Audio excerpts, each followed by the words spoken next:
Mga karehiyon, sa nalalapit na eleksyon 2022, marami pa rin sa atin ang may katanungan tungkol sa pagboto ng party list. Tandaan na ang party list system ay binuo para mabigyan ng boses sa Kongreso ang mga underrepresented at mga sektor na nasa laylayan ng lipunan. Kaya naman napakahalagang maging maalam at maging masusi sa pagpili ng mga ihahalal na mamumuno ng ating bansa. Kaya heto ang 5 bagay na makakatulong sa inyo sa pagpili ng ibobotong party list. Ang una sa aming listahan, maraming sektor na nasa laylayan ng lipunan ang nais magkaroon at marinig ang kanilang boses sa Kongreso. Kaya naman maging mapanuri sa ibobotong party list at siguraduhin na kumakatawan ito sa mga underrepresented minority. Pangalawa, ang pagboto sa party list o organisasyon ay hindi pagboto sa isang individual na tao. May 5 nominee ang bawat partido. Mas mainam na suriin ang advokasya o ang kinakatawan ng isang party list para magluklok ng kanilang representative kaysa sa pagtingin lamang at pagbigay ng inyong boto sa kanilang personalidad. Pangatlo, ang isang botante ay may karapatang bumoto ng isang party list, kaya ang boto mo ay mahalaga. Pang-apat, upang may mailuklok na representative ang isang party list, kinakailangang makakuha sila ng 2% sa total number of votes. At ang huli sa aming listahan, ang may luluklok na party list representatives ay hindi second-class congressperson dahil magkakaroon din siya ng parehong responsibilidad, benepisyo at kapangyarihan tulad ng ibang may hahalal na congressperson sa mga distrito. Bagamat isang boto lamang ang pwede mong ibigay sa party list, ang isang boto na ito ang magiging boses ng mga sektor na nasa laylayan ng lipunan. Tandaan, sa Mayo 2022, ang bawat boto ay mahalaga. Kaya naman tayo ay bumoto ng tama dahil buhay natin ang nakataya.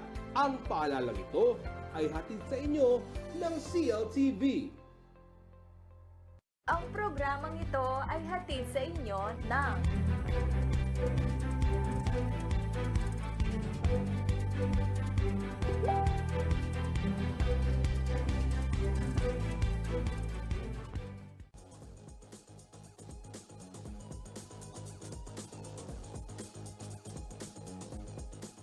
Ay, pagkat Manapon, Pampanga, magandang hapon, Central Luzon. Oras na naman po para sa 60 minutong mainit na balitaan ngayong araw ng Huwebes, December 9. Oras ho natin ganap na alas 3:07 ng hapon. Ako po si Justin Dizon at kayo nakatutok dito sa CLTV Balitaan. Mga karehiyon, kumusta ho kayo? Naway sa mga oras na ito, kayo ho ay nakapagmerienda na, ano? O kaya di naman naghahanda na ng makakain. At kahit meron kayong 15-minute break o di kaya naman 30 minutes break, 30-minute break, samahan ho ninyo kami dito sa ating programang CLTV Balitaan hanggang alas 4 yan para ho pag-usapan yung mga naglalakihang balita dito sa Central Luzon. At dapat ho ninyong malaman, alam nyo, mahalaga ho meron tayong wastong impormasyon, lalo na ho sa mga panahon ngayon, yung ating mga desisyon dapat ay nakasalalay dun sa wasto at tama, makatotohanang impormasyon. Dito ho sa CLTV, ang aming commitment sa inyo. Anytime, anywhere, choose truth. At gaya nga ho ng nabanggit ko, kung hindi nyo mapanood ngayon itong programang to, hindi naman ho ito mawawala sa ating Facebook pages at CLTV 36 Official and at CLTV News. Pwede rin ho ninyong balikan yan sa ating YouTube channel at CLTV 36 Official at maging sa ating website, www.cltv36.tv. Kung hindi ho kayo makanood ngayon dahil busy kayo, okay lang ho yan dahil mamayang gabi. Pwede rin ho kayong sumubaybay naman sa programa ni Jennifer Salenga, CLTV News. At ako, wala hong dahilan para ika nga ma-miss natin itong naglalakihang balita at mga pangyayari na nagaganap po dito sa ating Balen at dito sa ating lalawigang Pampanga at maging sa ibang lalawigan ng Central Luzon. At narito na ho yung mga naglalakihang balitang nakalap ng CLTV News ngayong araw. 12 bayan at isang syudad ho sa Central Luzon nagpatupad na ng total firecracker ban. Ako, yan ho yung bilang pagsalubong dyan sa Pasko at bagong taon. Alam naman ho natin madalas magpaputok yung ating mga karehiyon, lalong-lalo na napakalapit lamang ng bilihan ng mura at magagandang paputok dito ho sa may Bukawi, Bulacan. Pero ano-ano kaya itong mga bayan at isang syudad na nagpatupad ng firecracker ban at paano planong salubungin ng ating mga kababayan sa mga nasabing lugar na yan yung bagong taon. Aalamin ho natin mamaya lamang kasama si Kuyang Paulo G. Santos. Ito naman ho mga karehiyon, isang malungkot na balita.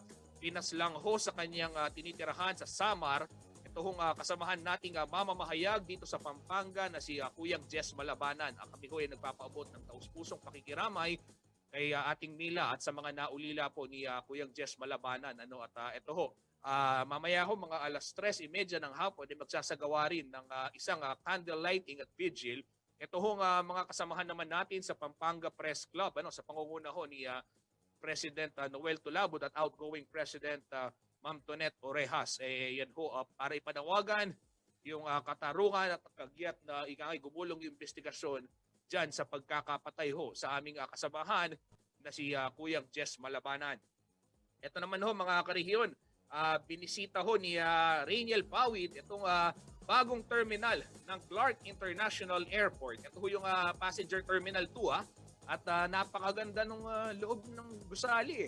Yan ho inspired by the mountains of Zambales and Porac, yung parang pinatubo yung style At siyempre yung Parol San Fernando, yan nandyan din, makikita nyo yung mga disenyo dyan.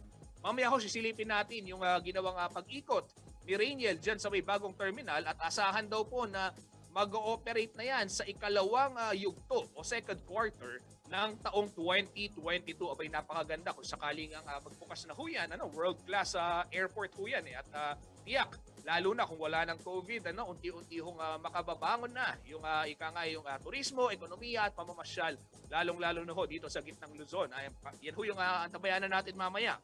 At ito naman ho mga kabalan, nakapanayam ho natin para sa ating kilalanin ang kandidato segment, si Senator Win Gatchalian sa kanya hong pagbisita dito sa Pampanga. Mamaya ho mapapanood natin yung aming naging talakayan ni Senator Win at ito ho, dito niya nailatag nga yung kanyang mga plano at kanyang mga saloobin din kaugnay ho ng iba't ibang balita at impormasyon. Lalong-lalo na ho yung face-to-face classes dahil kailan lamang ho nagsimula na yung face-to-face classes sa 7 pang paaralan dyan sa lalawigan ho ng Zambales, sa Botolan at sa San Marcelino. Titignan ho natin din mamaya yung detalye ng balitang yan. Okay, simulan na ho natin ang ating mainit, ang ating mainit hong balitaan. Makakasama natin si Kuyang Paulo G. Santos para nga ibalita sa atin itong 12 bayan at isang syudad, mga karehiyon, na nagpatupad ng total firecracker ban. Kuyang Paulo, nandiyan na ba si Kuyang Paulo?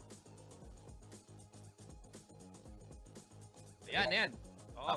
Sa lahat ng mga kababayan natin, yung mga hindi talaga mapigilan na magpaputok, Kuya Justin, ito mahalagang malaman ninyo na dito ho sa mga bayan ho na ito talagang kahit ang magbenta, Kuya Justin, ay ipinagbabawal. At alam mo, Kuya Justin, itong assessment ngayon ng Bureau of Fire Protection ay meron pa rin silang inaalalayan na mga lokal na pamahalaan na hopefully daw maisaayos kahit man lang yung ordinansa, Kuya Justin, nasa 85 na LGUs daw yung inaalalayan nila para bumalangkas naman ho nitong ordinansa upang ito hong pagsalubong sa bagong taon at Pasko, lalo na, Kuya Justin, itong pag-regulate sa pagbebenta ng paputok ay masaayos.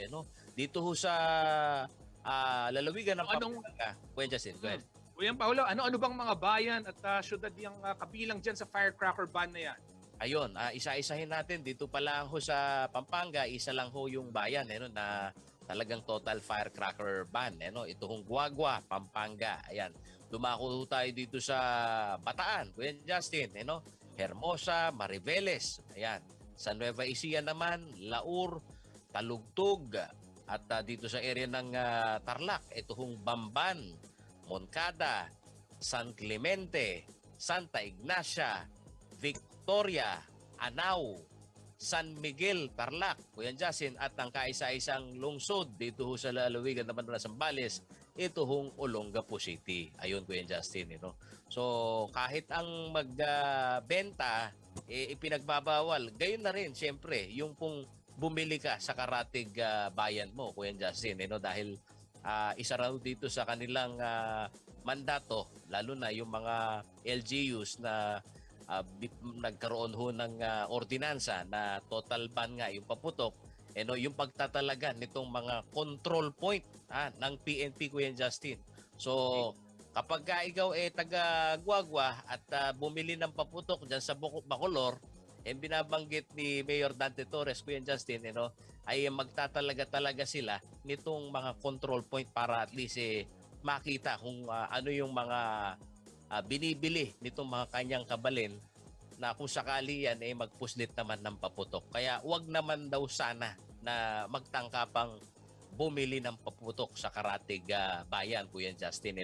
Pero doon naman ho sa mga retailer na talagang consistent itong napuntahan natin na bayan ng Guagua na nasa 3 taon na ipinatutupad daw itong total firecracker ban, Kuya Justin. Dahil ang nakikita-kita ho nila bukod ho sa perwisyo na dala ho ng polusyon, pati na, Kuya Justin, yung mga kababayan na nabibiktima nitong paputok, nasusugatan at yung pinakamasakal pa nga dito, namamatayan, Kuya Justin.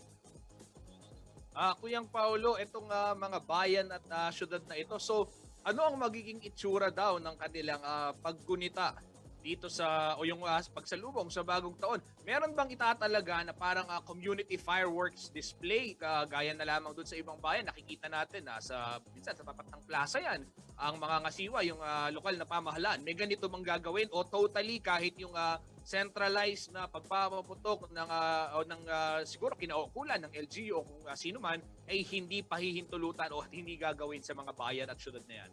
Alam mo, Kuyang Justin, meron naman daw silang konsiderasyon. Kanya lang, bilang pagtalima na rin dito sa Executive Order number 28 ng Pangulong Rodrigo Duterte, yung mga community fireworks, mga kaibigan, ito'y hindi na magkakaroon pa ng special permit na hihingin sa PNP, Kuya Justin. Kundi mismong LGU na magtatalaga nito kung saan magaganap yung mga firecrackers zone kung tawagin, na may fireworks display. So meron at meron pa rin yon Mupin, kaya lang dito na lang ho sa mga itatalaga ng LGU. So sa LGU na magsisimula yon, Justin, at hindi na sa kada individual pa. Yun ang pinipigilan nila. So kung tanong mo, meron pa ba silang masasaksihang fireworks display? Meron pa rin po, mga kaibigan. Kanya lang talagang dapat yan organize nitong lokal na pamahalaan, Kuya Justin.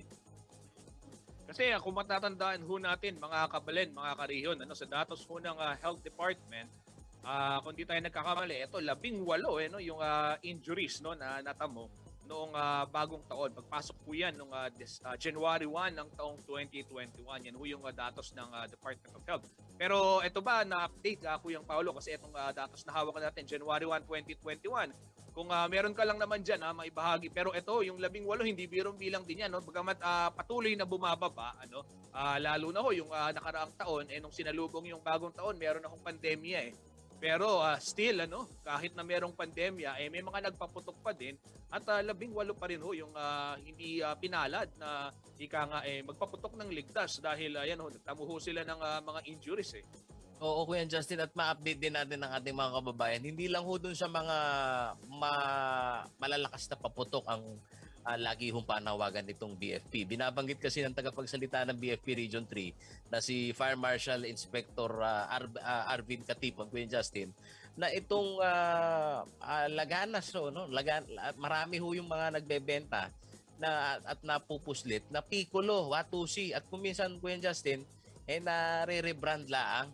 At alam naman ho natin dito sa mga maliliit na paputok na to, mapaminsala at nagdudulot din ng kamatayan ng mga maliliit. Yung mga bata, Kuya Justin, kuminsan nalulunok pa nga yan. So, kayo hong mga nagbebenta, malaki daw ang partisipasyon, Kuya Justin, nung mga retailer, lalo-lalo na kahit sa mga sari-sari store, Kuya Justin, kuminsan yan ang bilis na nabibili ng mga kabataan at paalala na rin yung pong boga, bawal din ho yun, Kuya Justin, bawal din itong pagsindi ng boga kasi kung yung ilan diyan ho sa mga komunidad sa bayan-bayan, Kuya Justin, kukuha lang ng kawayan, yung puno ng sanga ng kawayan na medyo mataba-taba ay gagawin ng boga yan at ngayon nga, improvise na pati yung mga PVC type.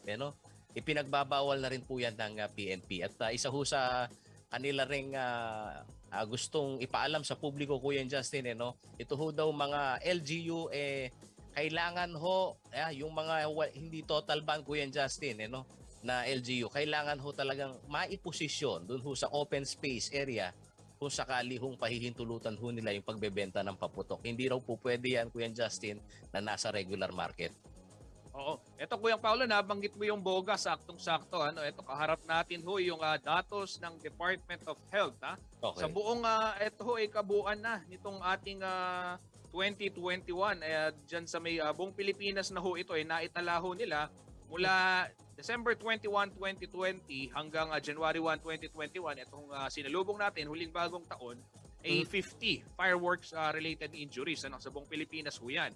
Pinakamarami pa rin dun sa National Capital Region na 22 kaso ho yung naitala. Pero ito magandang pakinggan ho ninyo itong datos na ito, mga karehiyon, mga kabalen, kabilang ho dun sa mga pinaka nag-cause ng injury sa mga paputok, yan ho yung Aquitis, 29%. Ha? Boga, yung nabanggit ni Kuyang Paulo kanina, 8%. Yung 5-star, kung tawagin, o Libentador, 8%. Yung Fountain, 8%. At yung Triangle, ito yung parang maliliit na 5-star din, o mas malaki siguro to.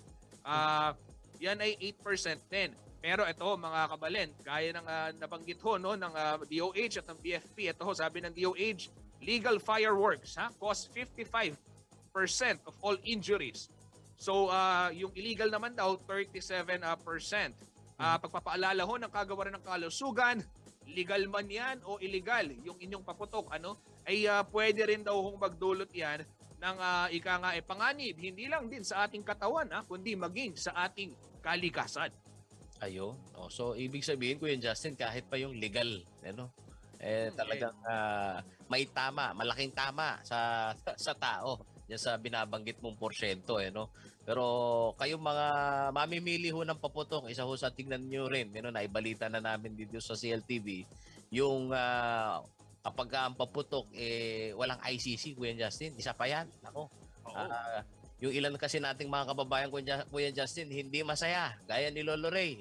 Hindi masaya kapag yung paputok, yung Kapampangan, Lawi, nga na. Hindi, Kasi hindi. Kuyang Paulo, merong yung paalala ng BFP. Ito hong, yun nga, nabanggit ni Kuyang Paulo yung Lawi na yan. Yung pong ika nga ayaw pumutok. Kasi meron ho dapat hindi mabilis sa 3 segundo. At hindi naman lalagpas ng 6 na segundo yung pagkasinindihan mo yung mitya. Kasi yung ilan, gaya na nga ho nito, nabanggit ng DOH, quitis. Yung nangungunang ika nga nagdulot ng injury sa ating mga kababayan nung nakaraang taon. Pag sinindihan mo kasi yan, agad-agad minsan walang 3 segundo pumuputok, malapit ka pa lang diyan, pumuputok na. Yan ho yung nagdudulot ika nga ng At saka Kuya Paulo, alam mo hindi lang din yung amputation yung iniiwasan dito o yung mga sugat gawa ng firecrackers, yung mga hinihika, isa na ho tayo diyan, yung pag nakakalanghap ho tayo ng usok ng mga fireworks, talaga naman kawawa ho yung mga kababayan naman natin, hindi rin kalakasan yung baga, lalo na kung ganyan ho yung usok na idudulot at kung magkakalapit yung mga tahanan, di ba Kuyang Paulo? Oy, sinabi mo ba, Kuya Justin, at hindi lang ho tayong tao ang naapektuhan dito sa polusyon, hindi lang ho dun sa usok, kundi sa ingay, pati yung mga alaga natin, mahal na alaga natin, Kuya Justin, di ba? Oo, nag-aaral pa nga dyan, di ba? Nasa stress ho yung mga aso tuwing nakakarinig ng malalakas na pagputok. May tip po dyan yung mga kaibigan natin sa PO, yung lagyan daw ng unan para hindi marinig. Pero gayon pa man, ito nga, maganda ito nga nasimulan itong 12 bayan at isang syudad. Pero Kuyang Paulo, sa iyong panayam naman sa mga kinaukulan dito sa Central Luzon, sa tingin mo ba o sa tingin ba nila darami pa itong mga bayan at mga syudad na magdedeklara ng total firecracker ban lalo na sa darating na araw? At sige, yun namang mga kaibigan natin sa Bukawi, Bulacan, ano yung kanilang estado? Kasi syempre alam mo naman, kultura, kabuhayan, mahirap kailangan mo ring balansehin. May mga nailabas pa silang sentimiento naman kaugnay ng mga ganyang patakaran ngayong magbabagong taon.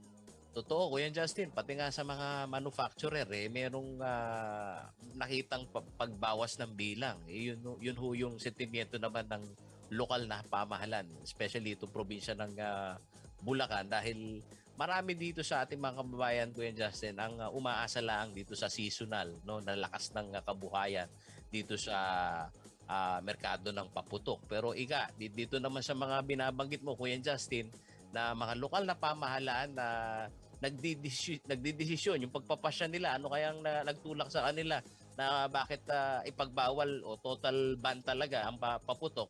Sa nakikita-kita nila, Kuya Justin, na wala talagang mabuti raw itong naibubunga, lalong-lalo na kahit dun sa mga kabalen nila, kababayan nila, na pinaiikot yung kapital sa paputok. Kuya Justin, kasi pagkatapos ng, alam mo naman ang paputok, Kuya Justin, pagka hindi mo na ibenta ng hanggang 24 o yung mismong bisperas, bababa na presyo niyan.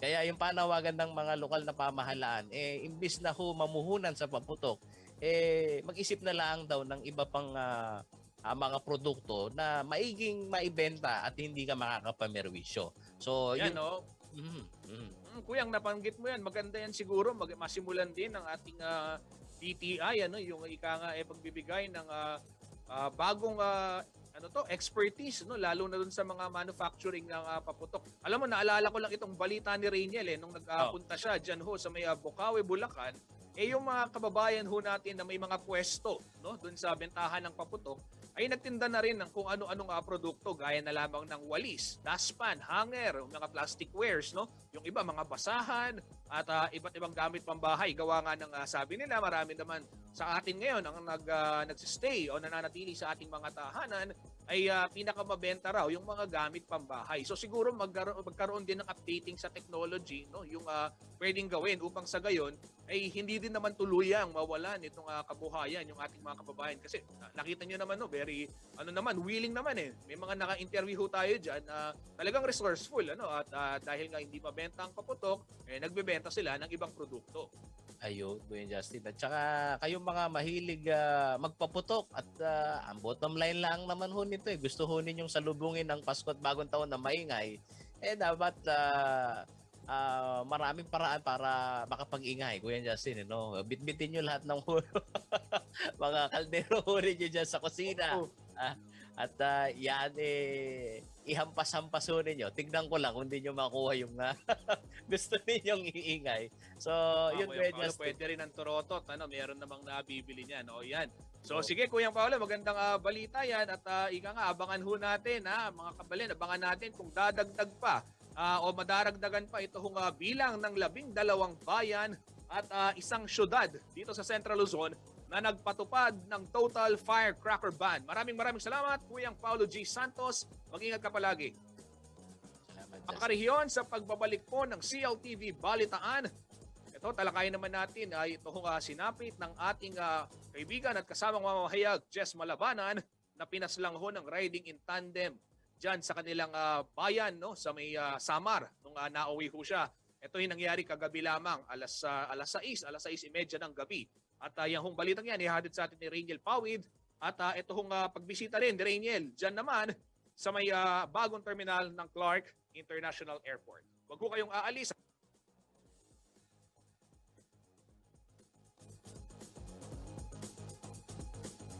Ang programang ito ay hatid sa inyo ng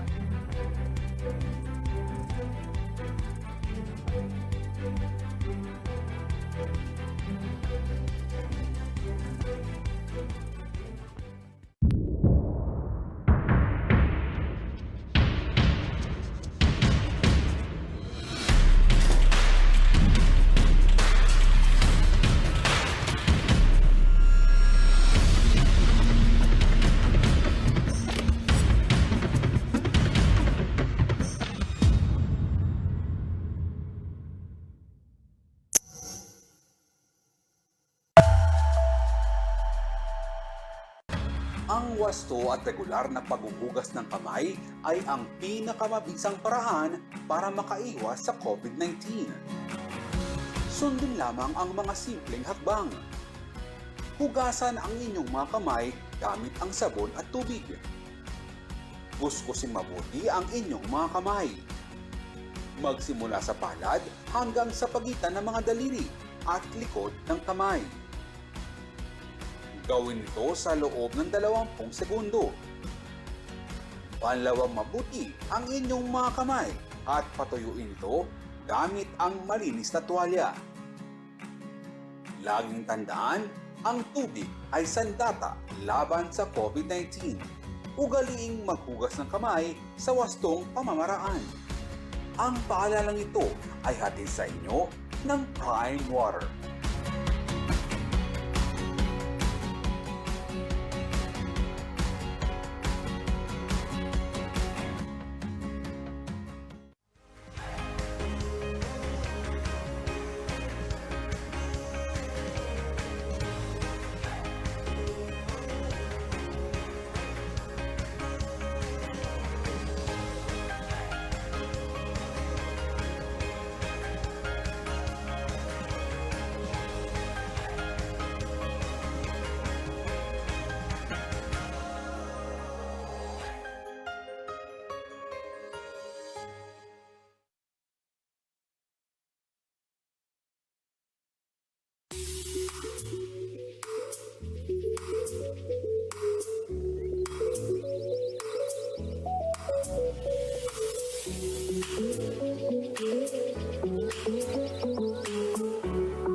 Malapit na! Handa na ba kayo mga karehiyon sa mga higante ng siyudad San Fernando? Sa kabila ng lahat ng pinagdaanan natin sa nakalipas na taon, may makatalang patuloy na naghahatid sa atin ng tuwa at pag-asa. Excited na ba kayong masaksihan ang ligligan ng mga naglalakihang mga parol? Bagamat ipinagbabawal pa rin ang malalaking pagtitipon sa ngayon, huwag mag-alala dahil masasaksihan nyo pa rin ang tanyag na tradisyon ng Giant Lantern Festival ng siyudad ng San Fernando, Pampanga ngayong December 16, alas 5 ng hapon dito sa CLTV.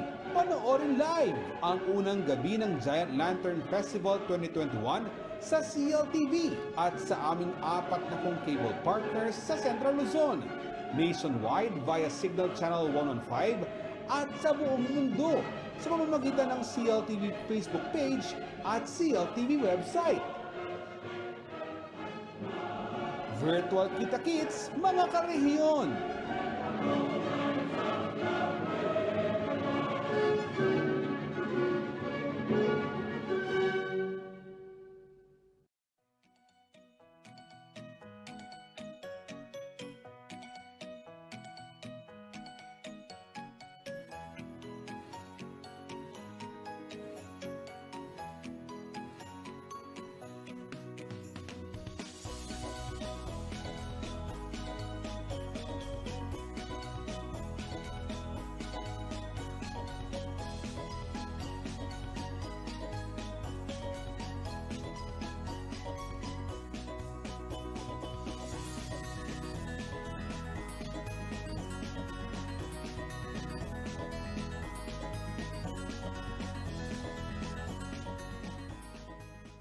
Mga karehiyon, sa darating na halalan 2022, ang kinabukasan ng ating bansa ay nakasalalay sa kamay ng bawat isa. Kaya bumoto ng tama. Ang isang botante ay maaaring bumoto ng isang presidente at isang vice-presidente. Maaari kayong mamili ng 12 kandidato para sa senador, tig-isa naman para sa district representative at party list representative. Sila ang bubuo sa House of Representatives na magkakaroon ng hanggang 250 members. Sa lokal na pamahalaan naman, kayo ay maghahalal ng gobernador, vice-gobernador, mayor, at vice mayor, mga provincial board members, at mga city at municipal councilors. Bagamat tayo ay nasa kalagitnaan ng pandemya, ang iyong boto ay mahalaga. Nasa masusing pagpili ang ikaangat at ikasasadla ng isang pamayanan. Bumoto ng tama dahil buhay natin ang nakataya. Ang paalalang ito ay hatid sa inyo ng CLTV.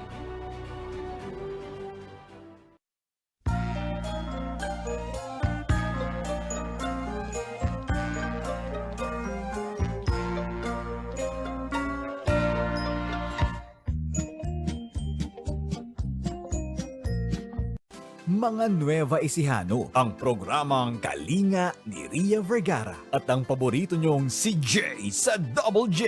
Nasa CLTV na! Ang tinig ng ikatlong distrito ng Nueva Ecija, Ria Vergara at ang ama ng pagbabago at progreso sa lungsod ng Cabanatuan, Jay Vergara, ang mag-uulat tungkol sa mga napapanahong kaganapan at mga proyektong nakalaan para sa taong bayan. Sabado, alas 7 ng gabi, subaybayan si Ria Vergara at Jay Vergara dito lang sa CLTV. Ang programang ito ay hatid sa inyo ng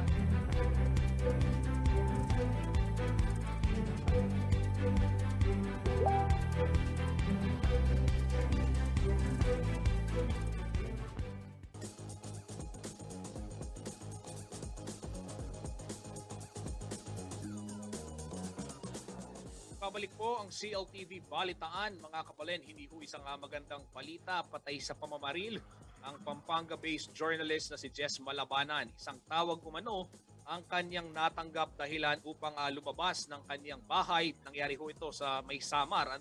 Dito na nga ho siya binaril ng hindi pa nakikilalang mga gunmen. Si Rangel Pawid po ang may detalye ng balitang yan.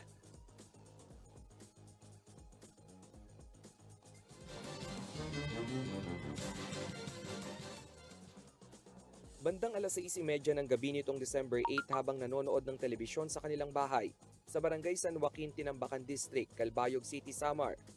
Isang tawag umano ang natanggap ng Pampanga veteran journalist na si Jess Malabanan. Ayon sa mensahe ng kanyang asawa na si Mila, ito ang dahilan kung bakit lumabas ng bahay ang kanyang mister. Ilang segundo lang ang lumipas, isang putok ng baril ang kanyang narinig. Una nga binaril sa ulo ang veteranong journalist na si Malabanan. Dinala pa sa pinakamalapit na pagamutan ang 58-year-old na mamamahayag, subalit idineklara na itong dead on arrival. Bumuhos naman ang pakikiramay at panawagan ng hustisya sa pagkamatay ni Malabanan. Ayon sa Presidential Task Force on Media Security, walang kapatawaran ng ginawang pamamaslang kay Malabanan, lalo na't may kinaharap ang krisis ang bansa. Mariin din kinondena ng Pampanga Press Club ang pangyayari at kinalampag ang PNP gayon din ang iba pang otoridad para sa mabilisang investigasyon sa naturang pagpatay. Panawagan din para sa agarang hustisya ang sigaw ng National Union of Journalists in the Philippines.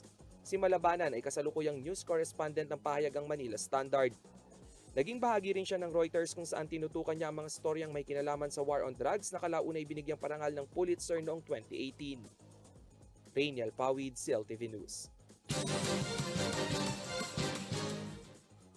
Yan mga kabalin, mga karihon, bago ho tayo tumungo sa isa pang balita, ito makakasama rin natin si Rainiel Pawid na sa kasalukuyan ho ay nandyan sa may Balita sa Clark, Pampanga. Ito ho yung tanggapan ng iba't ibang organisasyong mamamahayag o pang-media dito sa ating lalawigan Pampanga. At mamaya ho merong isang vigil, tama Rainiel, yung gagawin para dito kay Kuyang Jess Malabanan. Rainiel, kumusta yung mga kasamahan natin ngayon at matapos nga mangyari? Kasi ito yung ika nga very recent na insidente, atake sa kasamahan natin sa media. Sa pagkakatanda ko, kung di ho ako nagkakamali, sa tinagal natin sa profesyon, Rainiel, wala pang kasama natin. At least, nitong nakaraang 10 taon o 15 taon, wala pa hong media sa Pampanga yung naging ganito yung inaabot.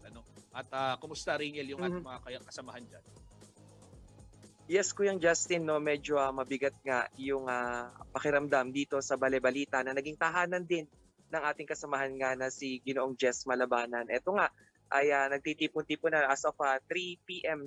Nagsimula nang dumating yung ating mga kabaro sa media at mabigat talaga na mga lahat ay nagsuot na rin ng itim at puti bilang pagsigaw sa hustisya nga dito sa nangyaring pamamaril. Ngayon, Kuyang Justin, tama ka, yung vigil ay mangyayari around 3:45 pag dumating na yung lahat from other media organization at mag-aalay ng dasal. At sa ating huling update, may nagpadala na nga ng pahayag itong NUJP, pati yung Philippine News Agency at ilang pahayagan bilang pakiisa nga dito sa pagsigaw ng hustisya sa nangyari dito sa ating kabarong si Tito Jess Malabanan.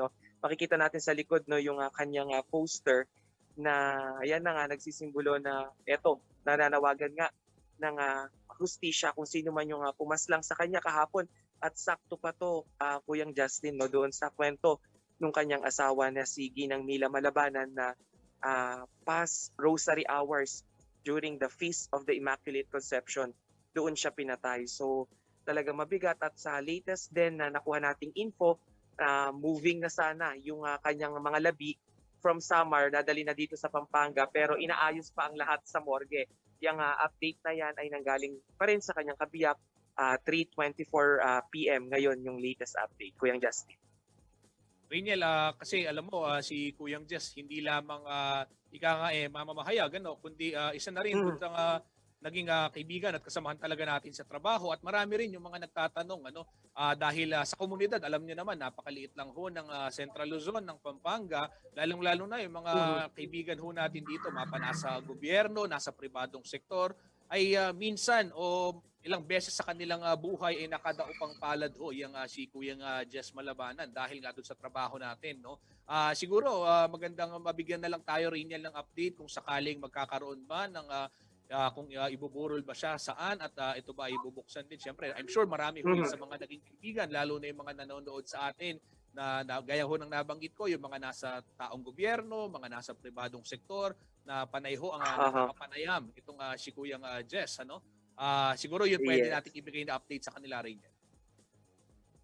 Kuyang Justin, ayan yung pilit pa rin natin kinukuha yung impormasyon mula dun sa kanyang asawa dahil nilalatag pa nga yung ilan sa mga detalye dito sa lamay. Ito na, nakikita na natin na lumalabas na yung ilan sa ating mga kasamahan from the media para nga magtirik ng kandila dito sa ground mismo ng Bale-Balita. So ayan din yung mga nakasama ni Tito Jess Malabanan for the past decade, no?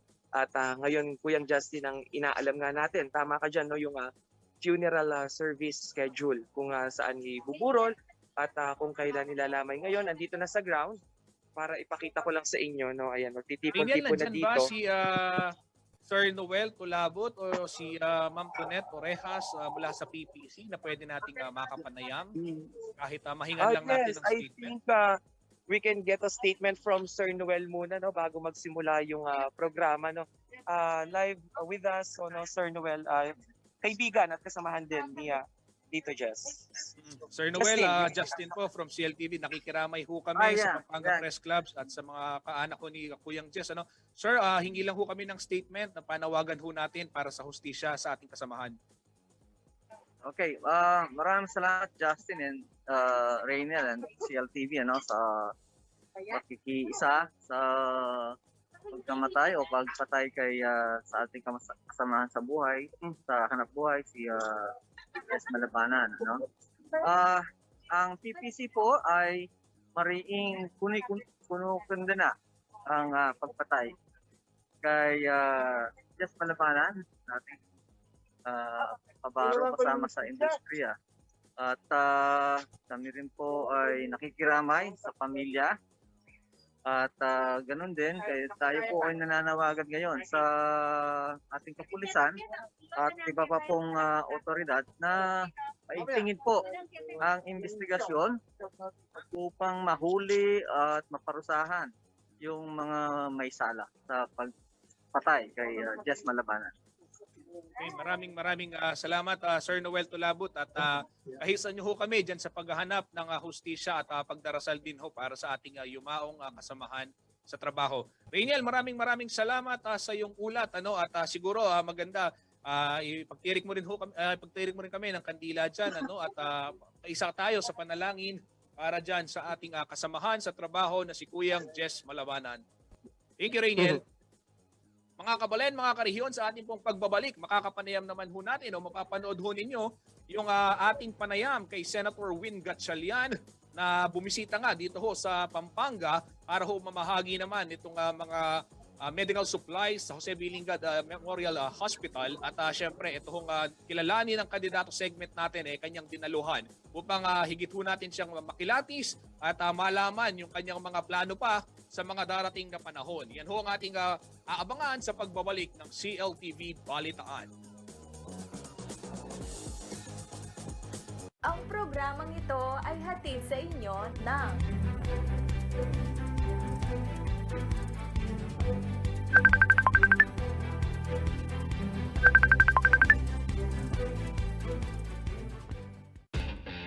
America's best-selling truck is here. More power, more tech, more truck. Ford F-150.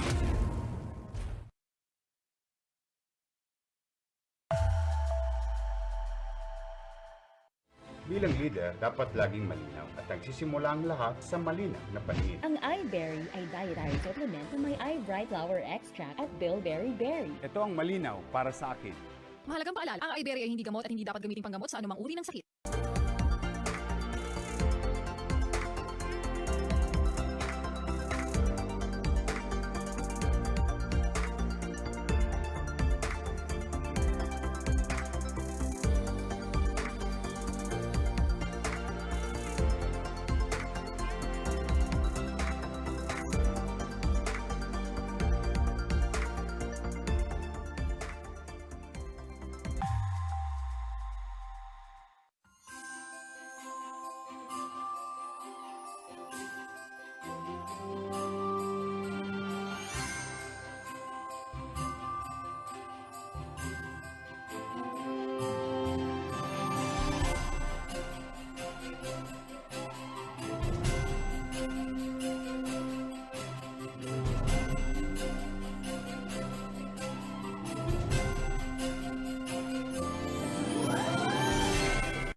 Lagi po siyang nambubugbog.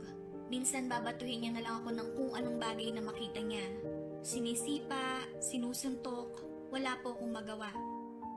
Sinasaktan nila ako tapos babastusin. Kasi hindi nila ako tanggap. Hindi daw ako mukhang babae. Hindi daw ako tunay na babae. Lagi niya po akong pinipilit mag-ano kahit ayoko. Ngayong nabuntis po ako, hindi niya po inaako yung bata kasi may ibang lalaki daw po ako. Na malandi daw ako. Hindi niya po ako pinapakain sa buong araw pag may mali po akong nagagawa. Sinasampal po, kinukurot, tsaka tinatali niya po ako minsan. Ang mga abuso ay dapat managot. Kung ikaw ay nakaranas o nakaranas ng pang-aabuso, ipagbigay alam ito sa mga otoridad.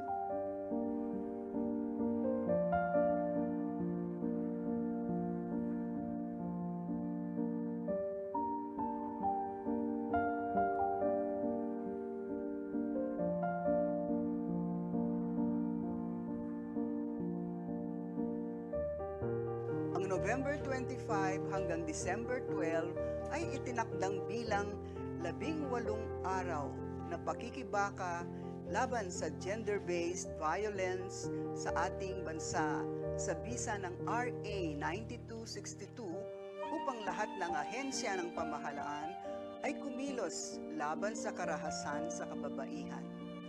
Ako po ay si Lourdes Malig Javier, Head ng Women's Committee ng City of San Fernando Water District at Prime Water.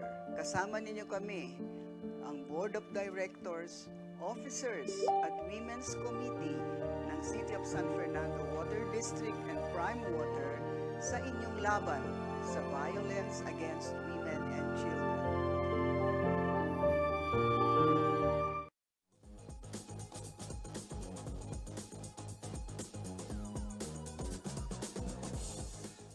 Balen, mga karihon, gaya ho ng nabanggit ko, nakapanayam ho natin si Senator Win Gatchalian sa kilalanin ng kandidato at panoorin ho natin ang aming naging talakayan.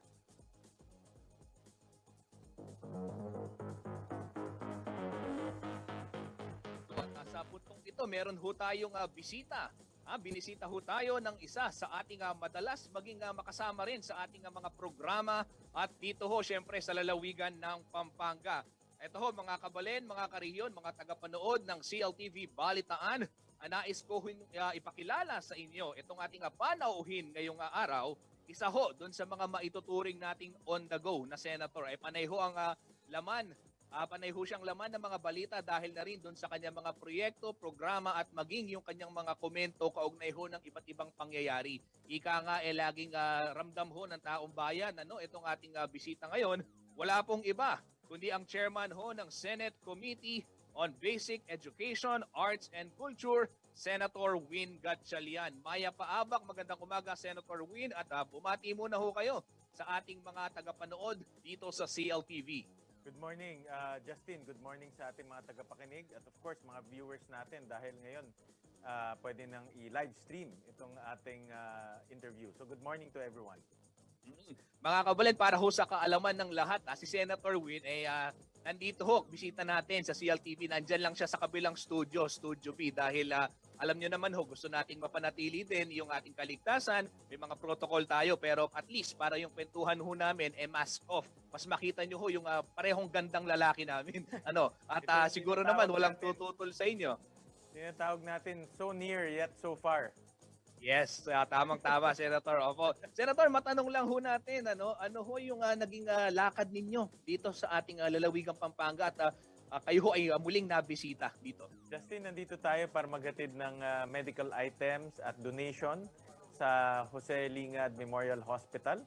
Magbibigay ho tayo ng mga PPEs, mask at iba pang mga gamit. Ito ay kabahagi ng aming kabahagi ito ng aktibidad namin na tulungan yung ating mga hospitals, patuloy suportahan yung mga hospitals at higit sa lahat ipakita yung ating pagmamahal at appreciation sa kanila. Napakaganda, matutuwa yung ating mga kabaleng frontliners sa mga puntong ito. Pero Senator, gusto ko samantalahin yung pagkakataon bilang kayo na rin ay bumisita dito sa amin na tanungin ko kayo tungkol sa iba't ibang bagay ho na diretsyong may kinalaman din sa mga kabalen po natin dito sa Central Luzon, hindi lamang sa Pampanga. Alam niyo, dahil hindi naman lingid sa kalaman ng ating mga manonood, mga kabalen, isa ho sa mga pinagdausan itong tinatawag na pilot face-to-face classes ay yung Mother of Good Counsel Seminary. Diyan ho sa may Ciudad San Fernando at syempre si Senator Win bilang chairman nga ng Committee on Basic Education. Senator, ano ho yung assessment ninyo sa ginawang panunumbalik ditong face-to-face classes dahil isa ho dyan dito ginawa sa Pampanga at meron din sa Zambales? Justin, itong huling Lunes ay inumpisahan na yung pagbubukas ng pilot face-to-face classes sa mga urbanized centers or cities. Kasama dito, yan, nasabi mo nga, dito sa San Fernando, kasama na rin kami sa Valenzuela, at inumpisahan na yung pagbubukas ng mga paaralan dito sa mga highly urbanized cities. At maayos naman sa aking obserbasyon at sa akin mga nakausap ng mga guro at principals, maayos yung pagbubukas natin ng pilot face-to-face classes. At ang dahilan nito ay dahil po sa mga guro at punong guro natin na nagsakripisyo kahit na challenging, malaking hamon itong kinakaharap nila. Opo. Senator, ito hong pagbabalik ng face-to-face classes, matagal na kasing inaabangan yan ng ating mga kababayan. Dito ho sa atin sa rehiyon, sa Pampanga at maging sa ibang lalawigan, may mga nakakausap po tayo na sinasabi na mas maganda naman mag face-to-face dahil hindi namin mapag-aralan yung ibang bagay sa loob ng pamamahay natin. Mas maganda kung sa classroom. Bilang isang mambabatas ho at nakatutok talaga, primaryang tutok dito sa usapin ng edukasyon ho pagdating sa Senado, ano ho yung nakikita nyo pang mga paraan para mas maparami at mapabilis ho natin yung gagawing panunumbalik sa mga paaralan na siyang pinakahihintay naman ng mga mag-aaral at kahit yung mga magulang? Justin, importante ang kumpiyansa ng mga magulang. Importante na komportable sila, may confidence sila na ilabas yung kanilang mga anak at dalhin sa mga eskwelahan. At nakikita ko isang paraan para tumaas ang kanilang kumpiyansa ay magkaroon ng regular testing ang ating mga guro. Ito yung PCR testing or antigen testing. Ang ating mga guro, tinatawag ko yan, tawag ko sa kanila ay education frontliners. At dahil madalas po sila na sa labas ng kanilang tahanan, dapat siguraduhin natin na ligtas sila at protektado rin yung kanilang mga pamilya at mga tinuturuan. So, regular testing, isang nakikita kong paraan na para maprotektuhan natin ang ating mga guro at tumaas ang kumpiyansa ng ating mga magulang. Senator, if I may just add a follow-up question. If ever magpagawa ng regular testing, ito ho ay at the expense of the school, of the government? Expense yan ng government. Dapat saluhin yan ng ating pamahalaan dahil kasama yan ngayon. Yan yung tinatawag natin new normal . Kasama na yan sa tinatawag natin new normal. At kailangan pamahalaan ang sumagot dyan para pamahalaan din ang makikinabang dahil kasama yan sa kanilang, sa pagtuturo. Sa Valenzuela, gusto ko lang ma-share dahil malapit lang kami sa inyo, meron ho kaming every 2 weeks na PCR test. Dahil ang Valenzuela may sariling PCR laboratory. So, tinetest namin ang aming mga guro or itetest namin yung aming mga guro every 2 weeks. Lalo na ngayon, nag-umpisa na yung tinatawag natin limited face-to-face classes. Ako, napakagandang balita kung magkatotoo nga at mangyari ito. Isa yan dun sa mga actually senator napupulsuhan din namin na hiling nitong mga guro At of course, hindi gastos nila dahil ika nga isa na sila doon sa mga nagsakripisyo gaya nga ho ng nabanggit niyo, frontliners economic education frontliners So maganda talaga na magkaroon ng ganyan. Senator, mapag-usapan naman natin yung isa pang aspeto ng ika nga pandemic response natin ng pamahalaan. Ito hong bakuna nakamakailan lamang ay nagkaroon tayo ng National Vaccination Day. Ano ho yung masasabi ninyo sa mga magulang na may pangamba pa rin hanggang ngayon? Kasi kaya nga nang nabanggit nyo, they need assurance, they need confidence pagdating ho dyan sa may pagbabalik sa klase. Tama ka, Justin. Marami pa rin tayong mga magulang na hindi komportable dito sa pagbabakuna, lalo na yung pagbabakuna ng kanilang mga teenagers. Dahil ngayon ay pinapayagan ng bakunahan po yung mga teenagers natin, mga 12 years old and above. No? So, marami pa rin tayong magulang na wait and see. Ang aking panawagan, safe itong bakunang ito. No? At makikita natin sa almost 3 million na mga teenagers na nabakunahan, wala tayong narinig na hindi maganda, walang reports na hindi maayos, at hindi lang naman bansa natin ang nagbabakuna ngayon ng teenagers, kundi buong mundo ay binabakunahan na yung mga teenagers. So, ang aking panawagan sa ating mga parents bakunahan na nila yung kanilang mga teenagers. Ito ay isang paraan para maging ligtas, hindi lang yung mga teenagers nila, kundi pati pamilya nila, dahil pinapayagan na nga pumasok ang mga bata sa eskwelahan. Opo, ayan, no, mga kabalen, mga kariyon, susugan lang natin yung binabanggit ni Senator Win. Kahit ho yung mga eksperto, WHO na yung nagsasabi, tanging pagbabakuna lamang ang ating solusyon at pananggalang upang maiwasan itong malalang epekto ng COVID-19 sa ating pangangatawan. So ito ho ay talagang tinutulak din ng ating butihing mambabatas at gaya ho ng nabanggit niya, ito ho isang susi para makabalik sa mga paaralan. And speaking of paaralan, pag ito pinag-uusapan, may naalala ako noong 2016 ho, etong si Senator Win, nakita kami, ewan ko lang kung naalala pa niya, dahil sa sobrang dami rin ng kanyang mga nakakaharap, malamang, dyan sa may Holy Angel University, isa yun sa pinuntahan niya, at isa rin dun sa kanyang bit-bit noon, ay sinusulong niya, ito hong free college tuition, sa mga pampublikong universidad at kolehiyo. Talaga naman, syempre, pinalakpakan ho yan ng mga kabataan, ng mga mag-aaral. Sino ba namang ayaw ng libreng edukasyon? Senator, kumusta na ho? Ano na ho yung inabot nitong advokasya yung ito na free college education o yung tuition sa mga pampublikong universities and colleges ho? Ang magandang balita, Justin, batas na ito. No? So 2018, pinatupad na ito ng ating pamahalaan at yung mga pampublikong kolehiyo at universidad sa ating bansa ay hindi na sumisingil ng tuition fee. Kagaya dito sa amin, sa Bulacan, ang Bulacan State University ay hindi na naniningil ng tuition fee. So malaking bagay yan, no, para sa mga estudyante at malaking bagay doon sa mga gustong mag-aral ng kolehiyo dahil alam naman natin isang hadlang sa kanilang pangarap na makakuha ng college diploma ay hindi makabayad ng tuition fee o pag pumasok ka, hindi nila kayang ipagpatuloy yung kanilang pag-aaral.